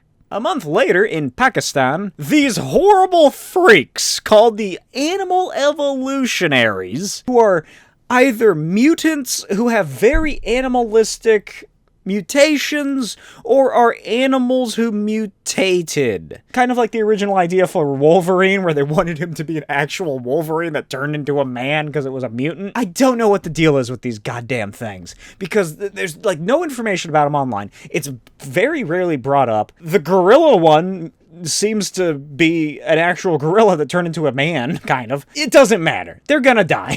Anyway, they invade a military compound with Quicksilver, Scarlet Witch, and whoever's left of the Brotherhood of Mutant Supremacy. Then they work on removing and casting into space the country's nuclear arsenal. And sometime later, at a safe house, Quicksilver gives a message to the world regarding their disarming of both Pakistan and India's nuclear arsenals. And he continues that their goals are not an altruistic disarming of the world, it's simply to show the power of the Brotherhood and their upcoming control of the human world. And the camera pans back, and we see Blob behind the camera filming Quicksilver, who demands that they run the auto cue a bit quicker. Blob tells him that he's speaking way too fast, and he was hoping to slow him down to really get the message across. And then Quicksilver gets annoyed and orders them to reset to go again. Then the Pro-Simian marches out of the room and complains that Quicksilver is an idiot. He sits down and continues to complain about Quicksilver and Scarlet Witch and says that they're too focused on their ceasefire with the X-Men and these missions about getting their faces into the public eye more so than they are about actually fighting. The Dog Man says that they should remain loyal, especially since Quicksilver and Scarlet Witch helped them break out of the test labs that they were prisoners in. Pro-Simian looks down at his friend, the Centipede Woman, and says that he didn't join the Brotherhood to be some campaigner. He joined to bring blood and make heads roll and change the world. And then whatever the fuck this guy is notes that they outnumber the regular mutants now that Juggernaut and Rogue left with Toad and all the others. Elsewhere at the Xavier Institute, Cyclops inspects... Is that a picture of the Hawaiian coast? And it doesn't matter because Kitty Pryde shifts through the map table and asks what he thinks of the superhero name Shadowcat.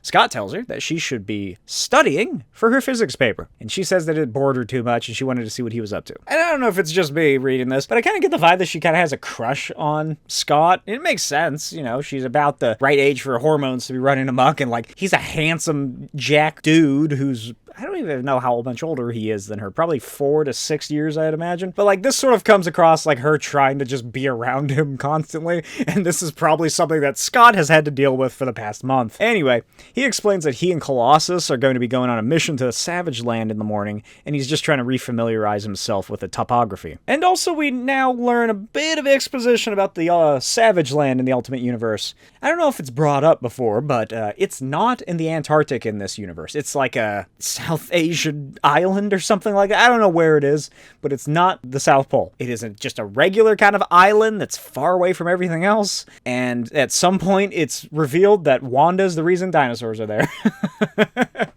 But currently, now that it has been abandoned by Magneto and the Brotherhood of Mutants, it's currently under the control of, I guess, the US military, probably S.H.I.E.L.D. and the US military, who have just been stripping it apart and trying to rework anything of note that they have found there. Kitty then shows off her skills and asks if she can go with them, because she's gotten really good with her phasing. Cyclops doesn't give a hoot in hell because she is restricted from missions into jungle hellholes. Then Wolverine rocks up. Cyclops demands to know why he's here instead of in Boston with Storm, helping to handle a hostage situation. Cyclops tells him that he better not smell alcohol in his breath as Wolverine lumbers towards him. Wolverine talks some shit, Cyclops turns to leave. And then Wolverine notes that he can gut Scott before his little ruby glasses even hit the floor. So yes, he probably has been drinking.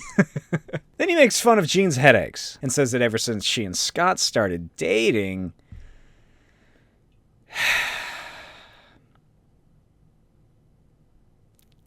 Then he asks if it's a coincidence or if she's missing some, quote, prime Canadian beefcake in her diet.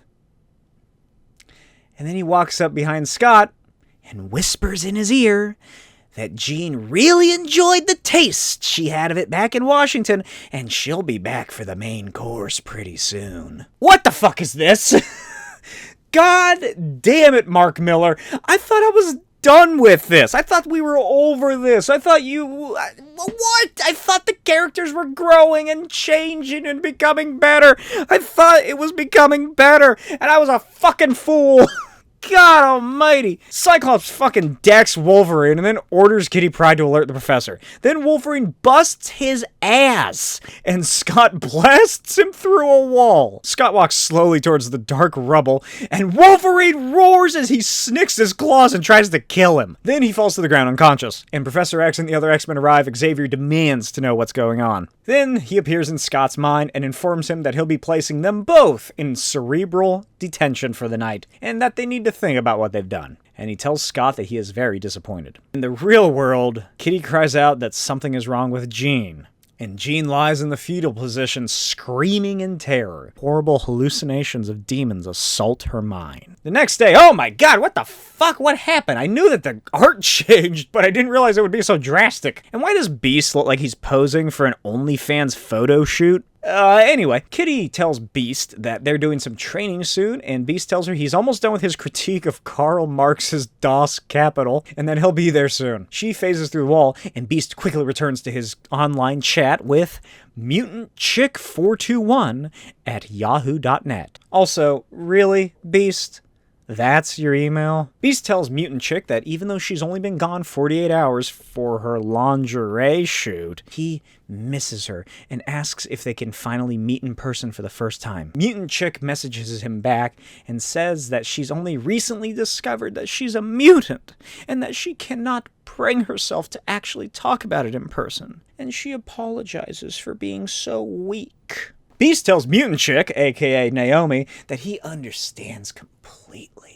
He wears his heart on his horribly furry sleeve. Then we cut to the Brotherhood of Mutants hideout and discover that the Beast has been catfished by the Blob. And as we'll see, I think Beast deserved to die in Ultimatum.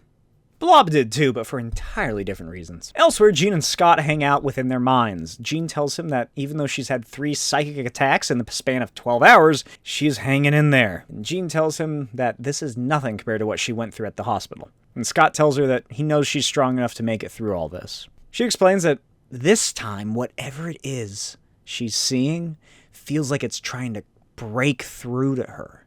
And Scott asks her what she means. And Jean then explains that she feels that she's been selected to host an ultra-dimensional entity that wants to access this reality so that it can annihilate everything like it has 1 billion worlds before. It also speaks to her in Latin and calls itself the Phoenix and says that it is here to desecrate and unravel the entirety of existence. I mean, yeah, that pretty much covers it. She asks how much longer they have until they land, and Scott explains that they're about 10 to 20 minutes away. He apologizes for leaving her when she really needs him, and then he wakes up in the Blackbird. Meanwhile, dumbass Beast messages Naomi all the crazy shit that's happened at the school the past few days or weeks or whatever, and how Wolverine and Cyclops are on a trip to the Savage Land to find some missing U.S. Marines, and Blob works to equally torment and kind of radicalize Beast. Then, Beast reveals that their secret sponsors sent a representative to help deal with Iceman's parents. Then he continues to explain that he knows who the mysterious financiers are. And they call themselves the Hellfire Club. But that's not all, folks. Beast tells Naomi that Magneto is still alive. And Blob calls everyone over, and Procimian orders him to convince the Beast to meet in person. Cut to the Savage Land, aka the part of this book where the art and the coloring actually work very well. Wolverine smells around the attack zone and deduces that the Marines are already dead, but they were killed and their bodies dragged away. So the two set out into the jungle, and eventually night falls, and a T-Rex just kind of runs past them, hunting some other dinosaurs, and then Kitty Pryde freaks out and is found by Scott and Logan. She explains that she snuck aboard the plane before they took off. It's a regular Jurassic Park The Lost World situation. Cyclops orders her to head back to the plane and wait inside with the cloaking device activated, so she reluctantly heads back. Later, Scott and Logan lower themselves, and this panel is fucking great. I love this so much. I love the shapes, the colors, the design, the layout. This is my favorite thing of this volume. This is what we could have had, that past issue. That whole bit about Beast and Blob just totally wasted this artwork, because 95% of this issue is action and movement and intrigue, and it looks fantastic. Wolverine and Cyclops move beneath the former city and argue back and forth. They eventually arrive at a giant closed door that seeps with the smell of rotting flesh. Wolverine senses the rotting smell growing closer. Then they're attacked by zombie soldiers. That's right, zombies are in this book now. Reanimated dead. Wolverine unleashes his berserker rage on the undead soldiers, and then dozens more arrive with guns. And a giant mechanical voice echoes through the dark corridors and notes that they will be shot and killed if they resist. Then the duo are led into the facility by the zombified soldiers, where they come face to giant robotic monster face with the computer AI that used to keep Magneto's city up and running. You see, after the abandonment and dereliction of the city, the computer started to become self-aware, and influenced by its creator, Magneto, it knew that it too had to evolve. Wolverine laughs off the idea of a mutant computer. What's next? A giant dog man playing pool while a gorilla man sits and reads the newspaper next to a woman with the head of a woman and the body of a fucking centipede? Don't be ridiculous. Anyway, the computer explains that it rebuilt itself and began reanimating the dead somehow. Then the massive machine begins to short circuit and freaks out and fucking explodes. Kitty Pryde then phases through the ground and reveals that she accidentally phased through the machine as she was looking for Cyclops and Wolverine, thus establishing an element of her powers that comes up quite often. And that is that if Kitty phases through any piece of technology, it ruins it. Cyclops orders Kitty to get the hell out of here as he and Wolverine then destroy the remaining zombie army. And meanwhile, in a high-rise in New York, a mysterious group all sit around a long table and drink wine and discuss Jean Grey's current status. The head of the table notes that her body is becoming accustomed to the idea of serving as a host, and notes that alignment is only 48 hours away, and thus decides that it is time for the Hellfire Club to finally meet the X-Men. The X-Men, Xavier, Jean, Colossus, and Storm all arrive at a massive gala held by the Hellfire Club. They head inside and all split up and enter the massive gala. Jean and Storm break off, and Storm asks Jean how she's holding up. Jean tells her that she actually feels incredible, and it's the best she's been in weeks, although she is a little worried about Scott and the Savage Land. The team goes around and meets all of the influential, famous celebrity guests as Xavier is brought away to meet the current Grand Master of the Hellfire Club, Sebastian Shaw. Charles shakes his hand and thanks he and his associates for their financial assistance over these years. Shaw smiles and notes that they're just investing in the future. Then they're brought some champagne and the two cheers to the future. Shaw leads Charles back out to the center of the room and calls everyone to focus their attention on the guests of the night. He goes on a spiel about how great the Hellfire Club, how long their history is, and how much they boast a proud background of charitable donations, and that tonight they are all here to honor Professor Charles Xavier and his Westchester school. He continues that there is another reason for meeting tonight, something that Charles isn't aware of. And then one of the Hellfire Club soldiers opens fire on Colossus. Another shoots down Storm, and Shaw laughs in Charles's face that the whole thing was a facade. And then Xavier is shot out of his chair. Shaw then orders the three to be restrained and taken to the temple. Then he walks away with a despondent, submissive Jean Grey. And sometime later, in a massive chamber in a dark burning ring dedicated to the Phoenix, which the Hellfire Club worships as a god because they're a fucking cult, the three X-Men are tied to a big stone as Sebastian and Jean stand in the center. Xavier awakens to all of this and very calmly asks what the fuck is going on. Sebastian begins a chant and prayer to the Phoenix god, and Jean erupts in fiery energy. He calls for the bright light of the Phoenix to rise into the night, to explode across the world, and the Phoenix breaks through reality and overtakes Jean Grey, and then she kinda turns into Gozer from Ghostbusters. Sebastian pleads his loyalty to the Phoenix, and Phoenix demands to know why they dared to command a god. Sebastian assures that the Phoenix misunderstands the whole situation. And he wasn't attempting to bind it. No. He was simply summoning it here to do its bidding and follow it to greatness for all of eternity. And then the Phoenix asks a very good question. Why did they decide to use the spirit and soul of a host whose three friends they just betrayed? And all of the Hellfire Club members explode in fire and crumble to skeletons. Sebastian pleads with the Phoenix not to kill him, and the Phoenix laughs in his face and asks if he wants mercy like he planned to give to Jean Grey's friends. Then the Phoenix destroys the whole fucking building in a big explosion. This frees the X-Men, and the Phoenix disappears and Jean comes too. Colossus asks what the hell just happened, and Jean looks down at her chest and sees the symbol of the Phoenix now burned into her flesh like a tattoo. Then there's a call on one of their compact radios, a priority alert from the Beast. Storm picks it up and Beast tells him that he went to go meet who he thought was Naomi, but was actually the Brotherhood of Mutants, and that they know everything. They know that Magneto's alive and brainwashed and living in Queens, and he straight up lies and tells them that the Brotherhood had all these psychics ripping all of the information out of his brain, and he tried not to tell him he truly tried. And he waits for them to come pick him up in an alley. As the X-Men leave the burning husk of the Hellfire Club throughout the city, metal objects lift up and enter the darkening, overcast sky, and it forms a message before plummeting back to the ground. And somewhere in a penthouse overlooking NYC, Magneto stands with the current members of the Brotherhood.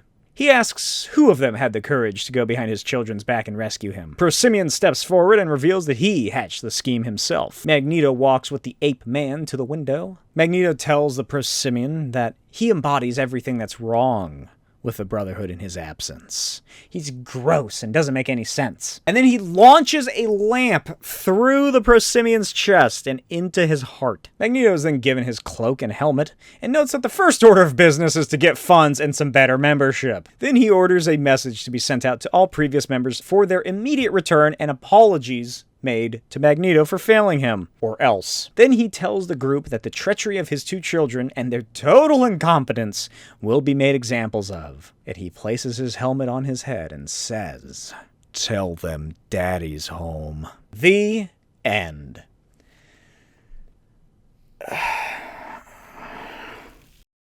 Released in 2002, written by Mark Miller with art by Chris Bacalo, this is Ultimate War.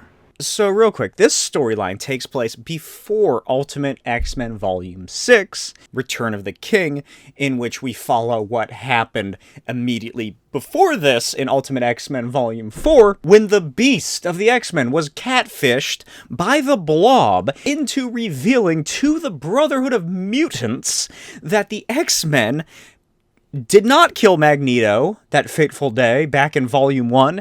Instead, Charles Xavier brainwashed him and placed him into like a new life in Brooklyn. Maybe I'll get around to Volume 6 someday. But I think that this volume does a concise enough lead up into where the universe goes that volume 6 is kind of unnecessary. Like, they did this event crossover, and then they did it again, kind of, with just focusing on Magneto. Anyway, the story begins on the Brooklyn Bridge. There's been an 18-wheeler whose load of logs has toppled onto all the lanes, causing a major traffic jam and making the police have to back people up off of the bridge, which is going to take hours to clear. People just kind of amble around, waiting to be able to move out of there. Then a massive explosion erupts, and the fiery blast tears across the whole bridge, ripping brick from its levels and sundering the waters below.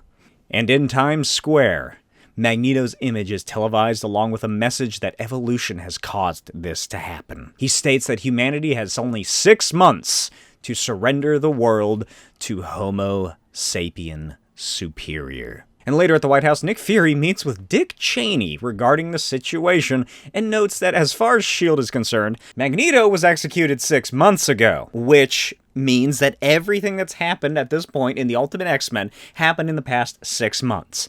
Now, I suppose that makes sense, but you know me. I'm obsessed with this stuff and making everything fit together in a nice little box. So, I think that the lead up to the first volume of Ultimate X-Men probably happens over the course of a couple months. You know, when we're meeting the characters and Xavier's like kind of recruiting people. Then it leads into, you know, Wolverine showing up. He's there for a little bit. They learn to trust him, blah, blah, blah. Then they learn he was sent there to kill Xavier. Whatever happened in that one, I barely remember. Then Magneto attacks Washington, D.C. That happens. We get Volume 2 sometime after that, maybe like a couple months later, or a couple weeks later even. I think maybe like a month or two might make more sense, because it takes a while to plan a world tour.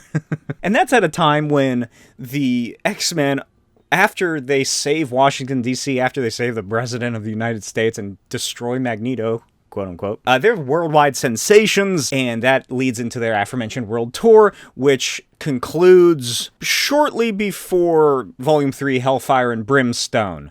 Maybe I'll give it another month or so. And, you know, Iceman gets fucked up, his family sues Xavier. That's a long, extensive thing that's happening, and by the time we see Iceman back in that volume, which I didn't actually show you guys, he looks pretty fine. He's kind of back to normal for the most part. So there must have been some, like a couple months in between volumes, at least, from those two. This is all to say that I think it works out well that this is happening within 6 months, while, say, everything in Ultimate Spider-Man up to Harry Osborn turning into a goblin doesn't. Anyway, back to the thing you came here for. Nick Fury explains to Cheney that Xavier reported to them directly that Magneto was dead, and that was the information S.H.I.E.L.D. was working off of, and subsequently the information the U.S. worked off of. But he assures the VP that he has the Ultimates working on it right now. And meanwhile, on the banks of the East River, Thor and Iron Man work to remove the wreckage. Back over at the Triskelion, the Wasp hangs out in the Situation Room, watching the news footage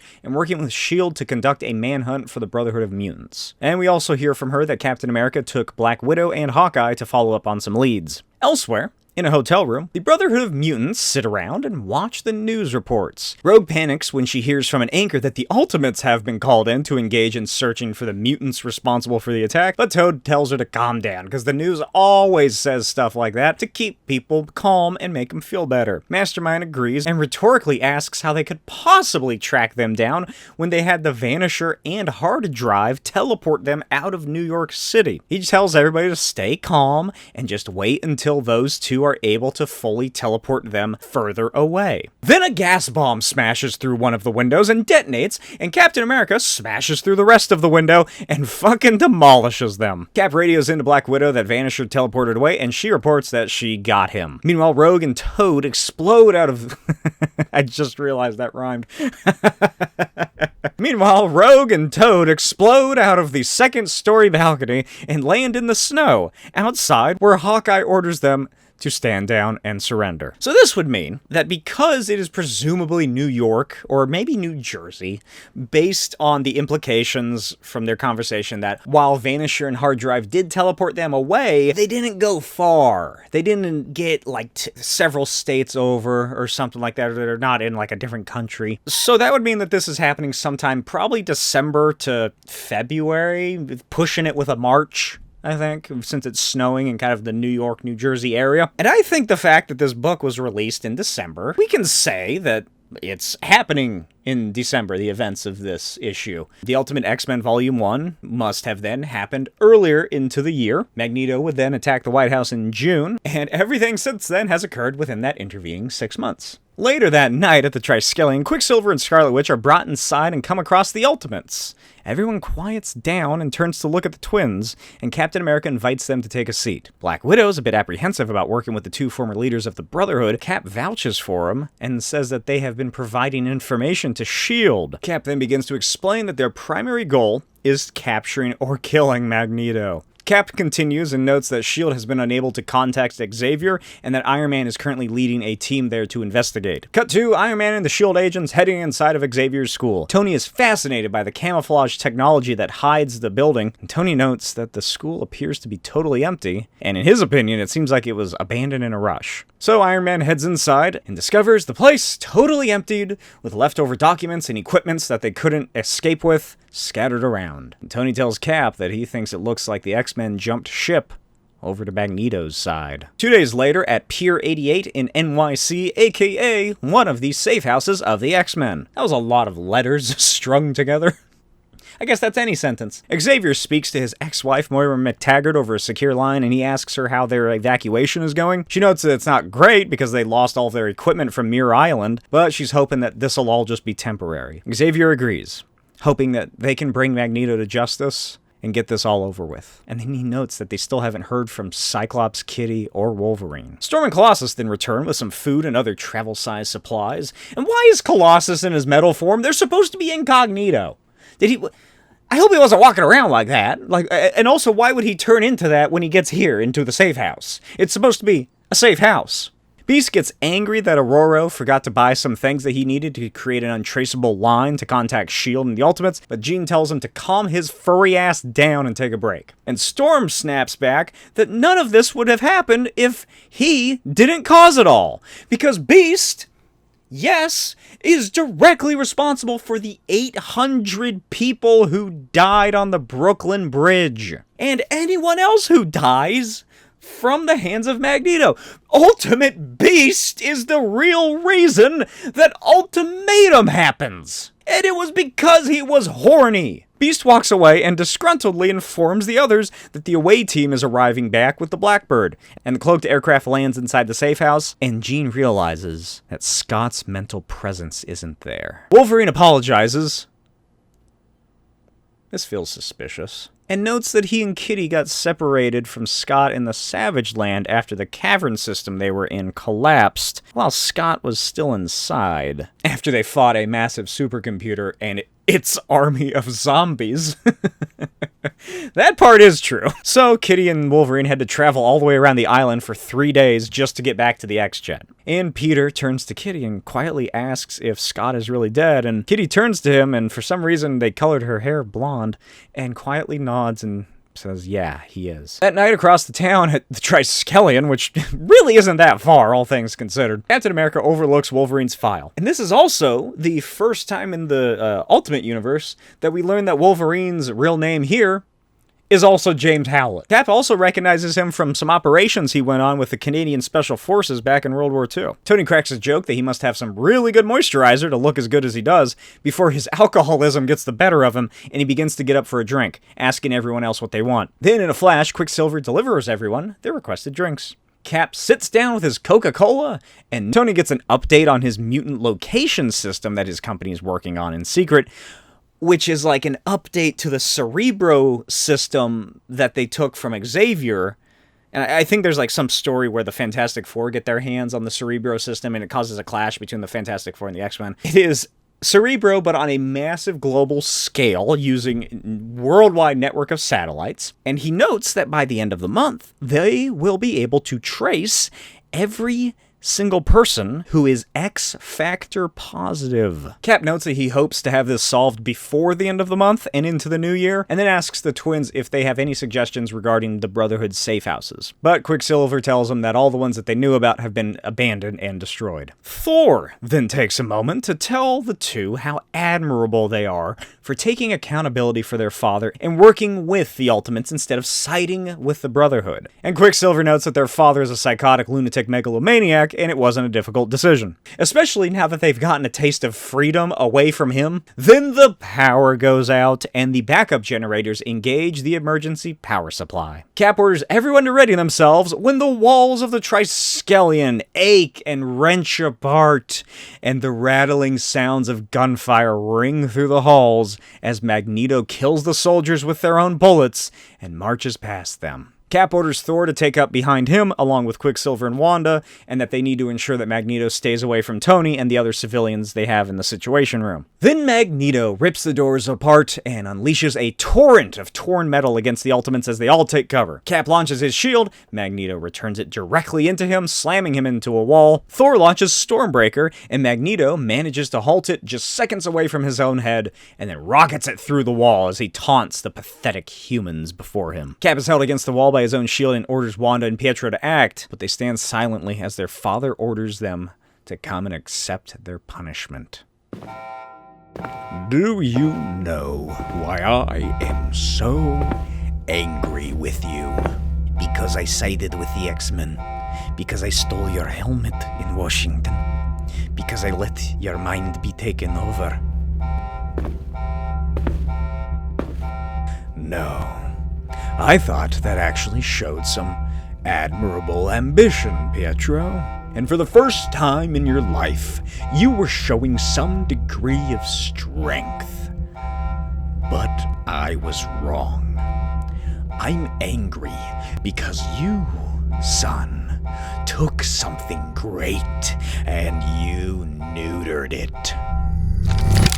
And your punishment, Wanda, is quite straightforward. You get to watch.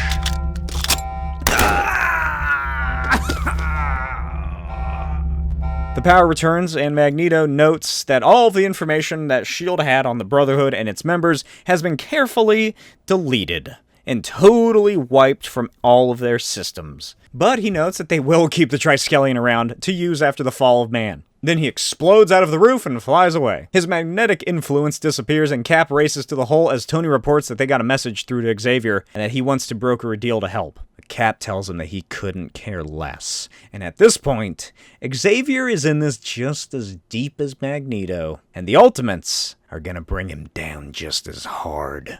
A few days later, in a secret fake town dubbed Lincoln, President Bush meets with Nick Fury. And this place, it kind of reminds me of Pleasant Hill from later in the mainstream Marvel comics, mainly because it's the facade of a small American town that's, in reality, totally controlled in every way possible by S.H.I.E.L.D. We learned from Fury that this place was founded as like a safe haven for every president in danger since John Wilkes Booth assassinated President Lincoln. And it has the most up-to-date security technology. I guess it's better for the president's morale to not be in a bunker somewhere and instead actually feel like he can, walk around or something. Interesting idea. Fury guarantees the president's safety from Magneto and then notes that S.H.I.E.L.D. was able to keep Magneto's attack on the Triskelion under wraps, but the American public is getting antsy and paranoid. And Fury tells him that the president shouldn't feel a twinge of sympathy for the lowlives that are the X-Men. As he climbs into his car, he tells the president that he holds Xavier and the rest of his student ilk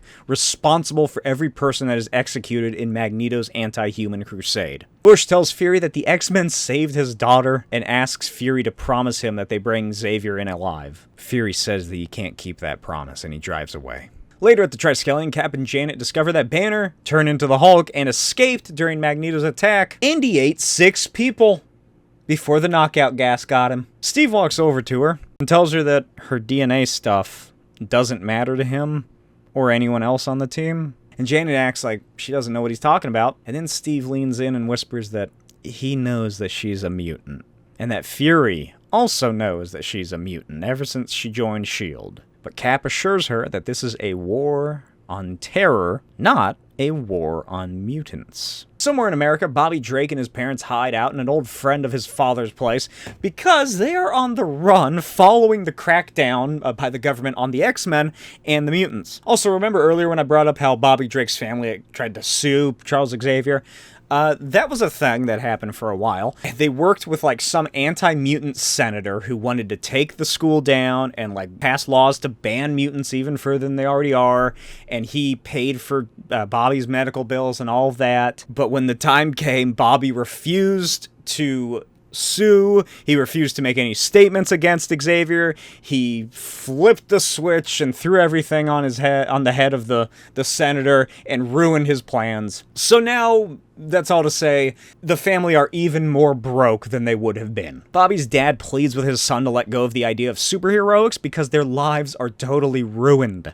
And Bobby tells him that he talks about the X-Men like they're the Brotherhood. And Bobby's dad notes that as far as he's concerned, the only difference between Magneto and Charles Xavier is about 300 pounds of hair. That night at Pier 88, Jean learns from Charles that they're going to stop hunting the Brotherhood. Xavier continues that the most effective course that they can take now is compromising and speaking with them. Jean tells him that she doesn't really like this idea and would rather stick to the original plan, but Xavier asks if he's ever given her a reason to doubt his judgment. Then Wolverine walks up and tells him that he finished working on the car and he's about to head out for some supplies. And as he leaves, Charles brings up to Jean Wolverine's sudden opening of feelings after so much violence and betrayal. She notes that ever since the Phoenix happened, she's been getting flashes into Wolverine's mind. And Jean says that she knows it sounds crazy, but that's what happens. She also doesn't think that Scott's death was an accident. She thinks Wolverine let him die. The next day, Xavier and the X-Men meet with a mutant psychic associate of Magneto's at the Metropolitan Museum of Art.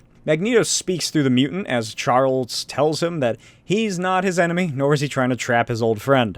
Xavier just wants to make a peace offering and then proposes a deal. He and the X-Men will join forces with Magneto once and for all, and they'll be back together again like best friends. If they move forward with the Brotherhood of Mutants crusade for mutant rights peacefully. Magneto asks Charles if he truly thinks that peace will get them anywhere. Magneto says he's surprised and that he'll need some time to think this over, and Charles gives him 48 hours. And Magneto tells him he'll be in touch. And outside, Wolverine sits on his motorcycle and watches the two Brotherhood members leave and then drive away, and then he heads off after him. And meanwhile, at his secret headquarters, Magneto speaks to Eunice about the proposal. He laughs off the idea and explains that it's obviously a trap, but he explains that this has been pretty helpful because it's told him that Charles is 10 steps behind him. And then he wonders when the Ultimates will be arriving at Charles's safe house. And several miles in the sky, Iron Man overlooks the Lower East Side, noting that the tip they got seems to be true. And Christ, those clouds are moving quick! Fury runs the operation from the Triskelion as ground troops move in. Neural scramblers are activated with a 25-minute window, and the Iron Man soars down and performs a bombing run. Captain America and the rest of the Ultimates quickly move in. Across the city, Wolverine is assaulted by the sudden appearance of S.H.I.E.L.D. helicopters. He heads into a car park, up the floors until he rockets himself out and onto one of the choppers. Fury radios into Iron Man that they just lost contact with all 4 units deployed on Wolverine, and orders Tony to divert his attention to that hairy freak. Meanwhile, the X-Men work on escaping the burning ruin of their safe house. Wasp and her team are subdued due to Storm as she unleashes her powers on the Lower East Side. Then Thor arrives and slams his massive hammer through the roof of the safe house, collapsing it even further beneath her. In the sewers, Beast acrobatically escapes Hawkeye's team, and Black Widow and her men wait at one of the culverts leading into the East River when a light shines towards them. She orders her squad to get ready for Beast and the Professor when one of them announces that something is moving at speeds 75 miles and picking up. Black Widow screams for everyone to hit the deck as the X-Jet rockets out and into the sky. Beast celebrates their escape, and then Charles Xavier notices that Black Widow had latched onto the jet and planted small explosives. The plane explodes as Iron Man returns, unable to locate Wolverine anywhere on any of his radars, something he's just able to do because of Weapon X. And he finds Beast and Charles ejecting with their parachutes. He soars through the air, grabs their cables, and begins hauling them closer into the Neural Scrambler's area of effect, when Wolverine leaps off of a nearby roof and slashes his claws through Iron Man's armor. Tony drops the X-Men on a roof as Wolverine tears into his suit and they plummet to the ground. Nearby, Jean and Kitty have been cornered by 2 shield soldiers. Then Wolverine crash lands into him and fucking brutalizes the guys. He stands up and finds Captain America waiting for him. Cap asks Jim if he remembers their meetings, the 1942 airdrops, when they fought together in Africa in 44 and landed on Normandy in 45. And Wolverine asks who the hell Jim is. Cap gives him a rundown of a life Wolverine doesn't remember as they circle one another and shield troops surround them. Wolverine asks what the hell he's talking about, and Cap reveals that it was just a distraction for tactical advantage,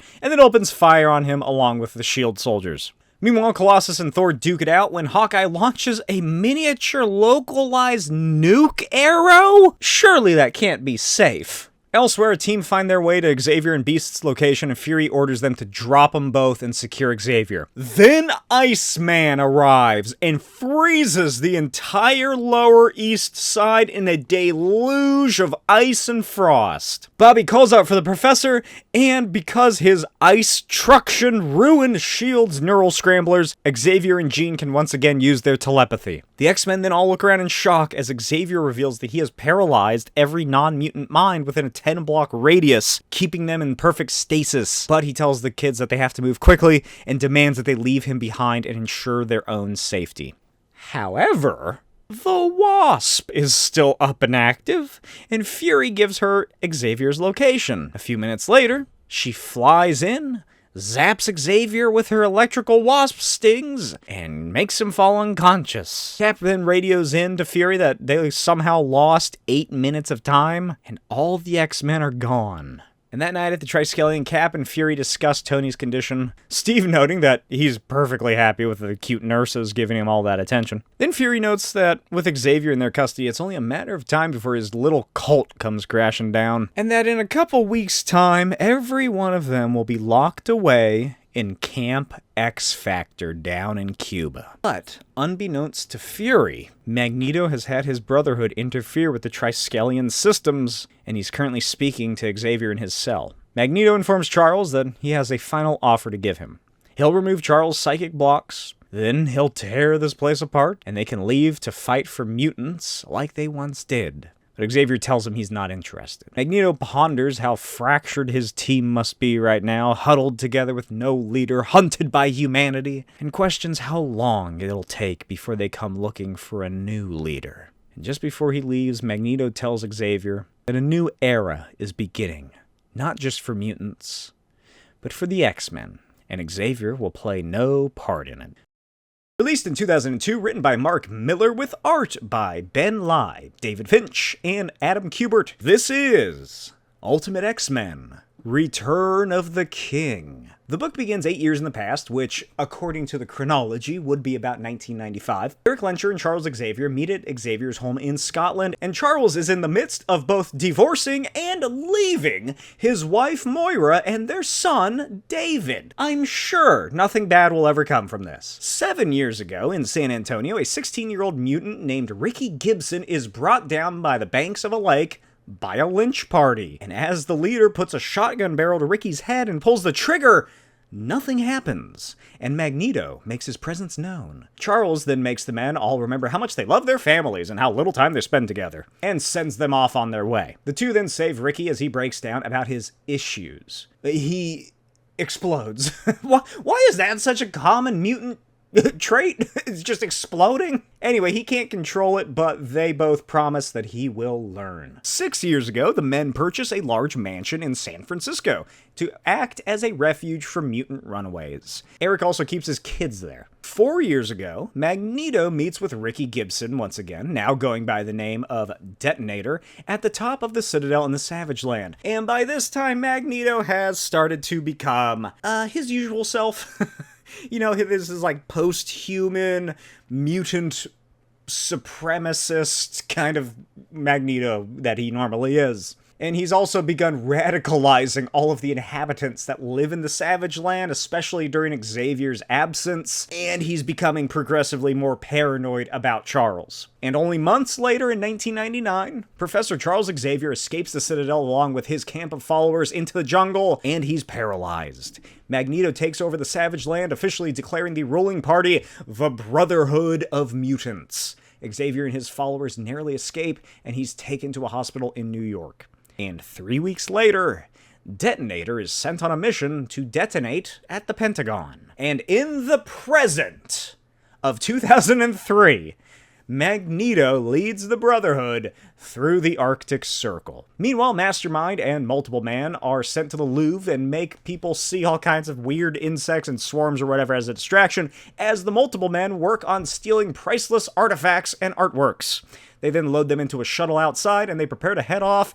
And there's this interesting moment where Multiple Man asks Mastermind if he can make this mutant chick that he's hooking up with look like either Scarlet Witch or Gwyneth Paltrow. And Mastermind says he's unsure due to the ethical implications of this. Mastermind being the same character that Jeff Loeb would later write as preparing to rape Valkyrie as he, kept her in a coma-like state in Ultimates 3. At the White House, which is still under construction and renovations following Magneto's attack earlier in the year, Fury demonstrates the new Sentinel agents to Dick Cheney. Fury notes that the specialized rifles are made out of a non-conductive polymer, so if Magneto does show up, it shouldn't be an issue. Dickster asks if Fury truly believes it's safe to bring Bush back to the White House, and Fury assures him that the building will be a veritable fortress by the time he's done with it. At the Citadel over the Arctic Circle, Forge continues to create an amplifier for Magneto's abilities. And then, we get a follow-up to that Mastermind moment, because Sabretooth and some Brotherhood member are walking around, and Sabretooth asks if the guy thinks that the chick that Multiple Man is hooking up with looks like Gwyneth Paltrow.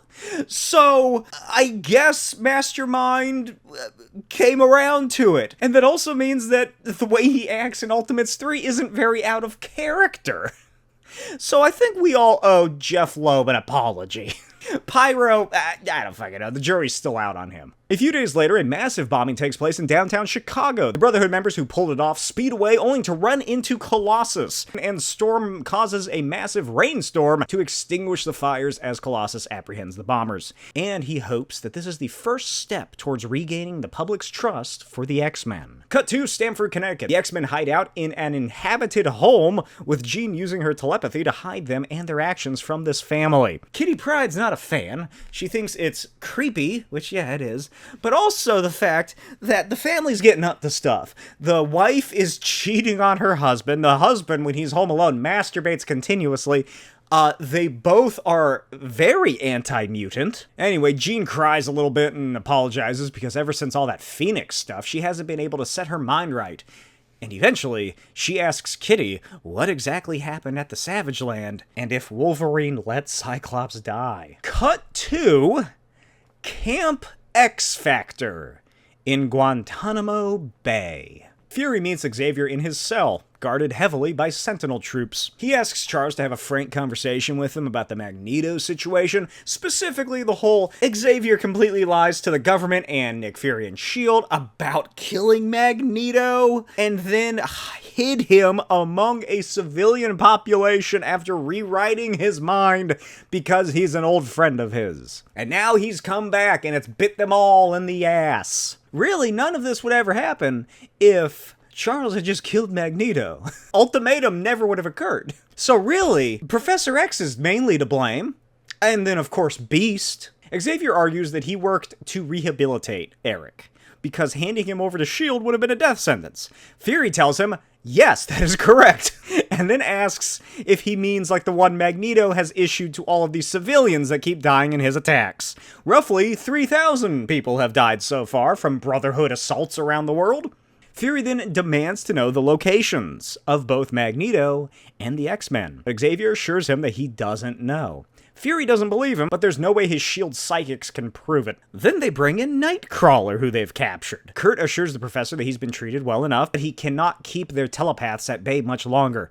Fury explains that if Xavier tells them where their safe houses are right now, he has Fury's word that he'll do everything he can to protect the students. Nick's number one priority is not a bunch of young people who want to do good. It's to find the terrorist. But Xavier refuses and tells Nick they're the only hope either of their species has. Fury sighs and leaves. In a new home, Wolverine recounts that he killed or severely wounded about 60 S.H.I.E.L.D. agents when they found him not long ago, and Beast is very upset at their efforts to turn the public perception around, only for Wolverine to go do this. Then a bright light flashes, and Magneto appears. Iceman goes for the attack, and it goes right through him, and Magneto demonstrates his hologram, and Colossus demands to know how he's found them. Magneto tells him that Forge made up a little machine that could contact them specifically, no matter where they're at in the world. Magneto then goes on to explain that he's not there to threaten them. He just wants to extend a courtesy that he did for his children, and bring them back as well. To put aside all of their disagreements, to help the X-Men. Because the world isn't interested in their teachings or their efforts or their attempts to help, and they will never see mutants as anything other than a threat. And he invites them to his citadel. He asks that they at least consider it, and that they have 7 days. Then his hologram disappears. Flashback time. About a month ago, when Cyclops, Wolverine, and Kitty Pryde were in the Savage Land fighting zombies controlled by a giant computer, the ground breaks beneath Scott's feet. Wolverine tasks Kitty with finding them a way out as he works to reach out for Scott. Scott says the professor was right to put them together on this mission after all, because they really are working together. Wolverine grabs hold of him and tells him to guess again, and then let's go. And the next day, Scott lies absolutely fucking brutalized in a chasm. He lies there, listening to the ticking of his father's old army watch, and deduces he has broken 8 bones, lost 3 teeth, his lung is collapsed, and he has at least 14 cuts of various dimensions. He listens to the artificial dinosaurs above, and wonders why Wolverine did this. And then quickly realizes why Wolverine would do this.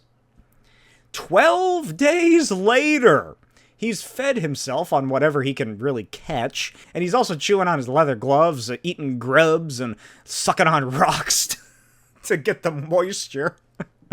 Day 26, however, gets a bit more interesting, because apparently Scooby-Doo appears in the hole next to him. He's also seemingly broken all of his bones in his body, because Scott says that Scooby is also fighting for his life. A bundle of rocks also sprout legs and start dancing upon him, and he tries repeating his times tables, saying the alphabet backwards, listing the presidents, but he quickly realizes he's losing his mind, and wonders why no one has come looking for him. But then one night, he hears many footsteps moving around up top, and then a light shines down upon him, and a group finds him and takes him to Magneto's citadel. At Camp X-Factor in Guantanamo Bay, Nightcrawler speaks to Xavier regarding the S.H.I.E.L.D. psychics that broke his mental blocks. Xavier asks that he look at the positive of their incarceration, because while he might not have his abilities, he does have a captive audience of 43 mutants who've never known him before, and people who have to listen to his philosophies 24 hours a day. Kurt asks if he thinks that the team will find Magneto, and Xavier assures him they will,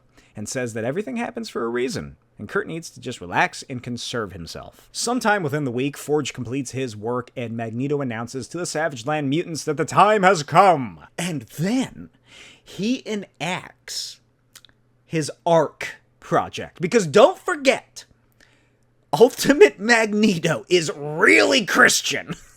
For some inexplicable reason, he is just very religious.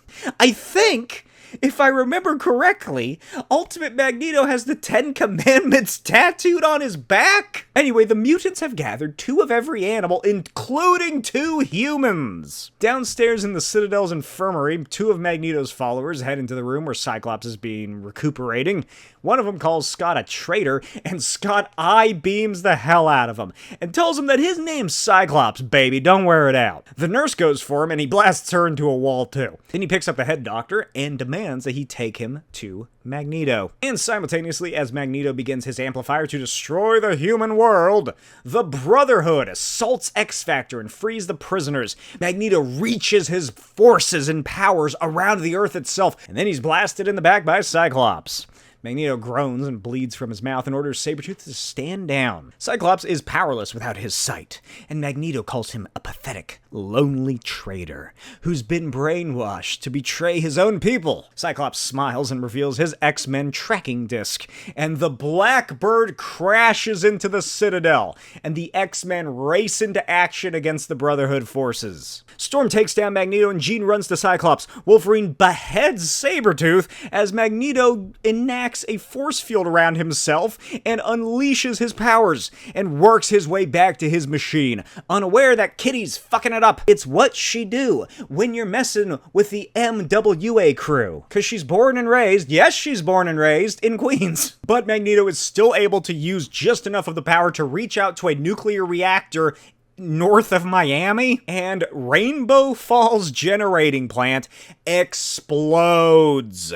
Magneto hoists Wolverine as he holds the others to the ground and prepares to start torturing the X-Men. Magneto focuses on Wolverine specifically, I wonder why. Tormenting his ultimate betrayer, outside of Xavier, of course, not noticing Colossus crawling across the floor. He forces himself to his feet and drives a massive metal fist into Magneto's chest. The X-Men are all freed as Colossus unleashes his rage upon Magneto, and he destroys his helmet and sends him away. And meanwhile, outside of the blast zone, Professor X and his associates that he has brainwashed work to save the people of northern Miami. The X-Men all unleash their anger upon Magneto in his citadel until he's laid in ruin. Cyclops tells him that this is all over, and Magneto uses his power to erupt the citadel, but they're all caught in psychic shields. Then Professor X's floating head appears, and he announces that he's commandeered the minds of X-Factor and used them to help those in Florida after the reactor catastrophe. Even Rogue is there. Not long after, the X-Men leave the citadel with Magneto apprehended. Then Jean is overcome by the Phoenix, and she rockets away in a fiery blaze.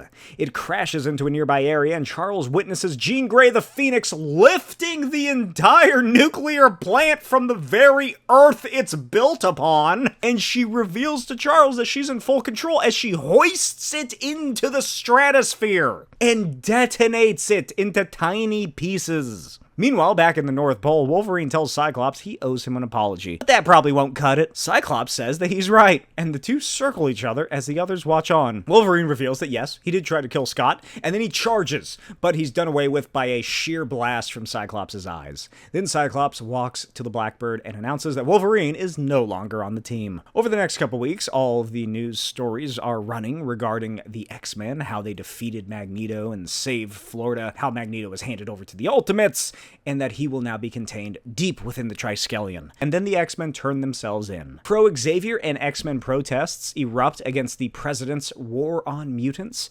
Xavier conducts interviews, Wolverine is no longer part of the team, and President Bush meets with his advisors Tony Stark and Nick Fury regarding the situation. Tony and Fury argue for the X-Men, and they provide a detailed 200-page document about Tony's solution that might get them out of this genetic war. Cheney is angry that it calls for a public distinction between the X-Men and the Brotherhood, and complete exoneration of the X-Men and Xavier, and real-life Secretary of Defense Donald Rumsfeld also argues against the idea. Fury notes it's a compromise for both sides. They're proposing an incorporation of the Xavier School and the X-Men themselves into the federal budget, which would technically bring the X-Men under S.H.I.E.L.D.'s jurisdiction. Fury also notes that he doesn't like compromise any more than any of the other guys in the room. He has a big dick that he likes to swing around too. He gets it. But if Tony Stark's predictions about mutant birth rates continues growing exponentially like he expects them to, then this is the likely solution that they should take. Because it's not smart to alienate these children like they have been doing, especially when they might be the only thing keeping them and the world alive. 3 months later, the Xavier Institute for Gifted Children is rebuilt and reopened. A grand gala is held for the incoming students and their parents, and this is also where it's revealed that Professor Braddock's daughter, Betsy Braddock, who's previously been dead, is now possessing the body of a dead Japanese girl named Kwannon. She also has golden eyes. The real Kwannon died at the same time that Betsy did, and Betsy just, like, her mind took over her body or something? I don't get it. It's odd. It's just as weird as the normal version, I guess. Beast asks Colossus where Scott is, and Peter reveals that he left town. And later around sunset, a S.H.I.E.L.D. chopper arrives with Peter's family. Jean notes how nice it is that they're spending money on something helpful. And Thor chuckles heartily about the military-industrial complex that is boring its way into humanity. Very late into the night, after the parents have left and the students retire, Fury and Charles hang out in the ballroom. Nick Fury brushes Beast's fur off of his nice suit, but notes that Mr. McCoy's brain and abilities do have his interest, and he would like to bring him on into S.H.I.E.L.D. sometime in the future. Fury then tells Xavier that he respects what's being taught to the students.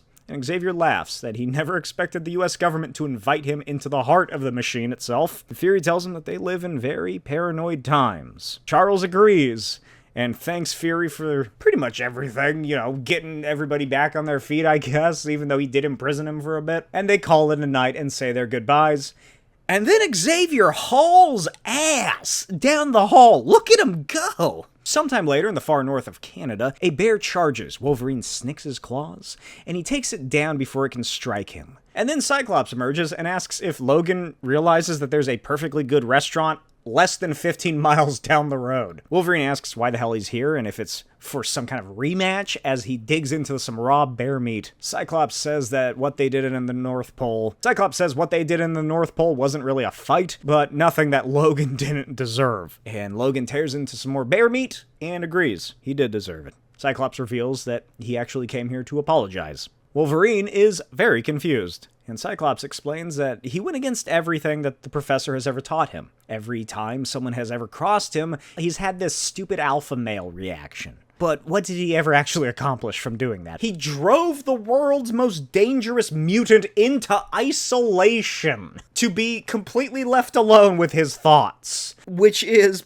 the exact situation that Wolverine was in before he joined the Brotherhood of Mutants. And Cyclops asks that Logan return with him to Westchester and finish his rehabilitation. Wolverine storms off and asks about the others. Cyclops reveals that the rest of the team agree.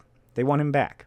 But Logan still refuses. Logan glares at him, and Cyclops goes into his pocket. He reveals that Xavier made contact with S.H.I.E.L.D. and confirmed that Weapon X have long since destroyed all incriminating files related to Logan's experimentation. But there was one piece of evidence that they were able to find.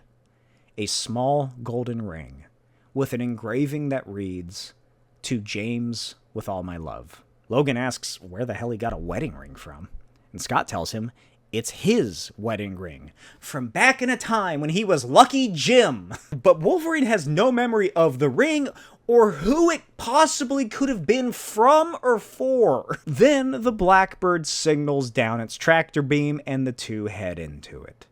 The end.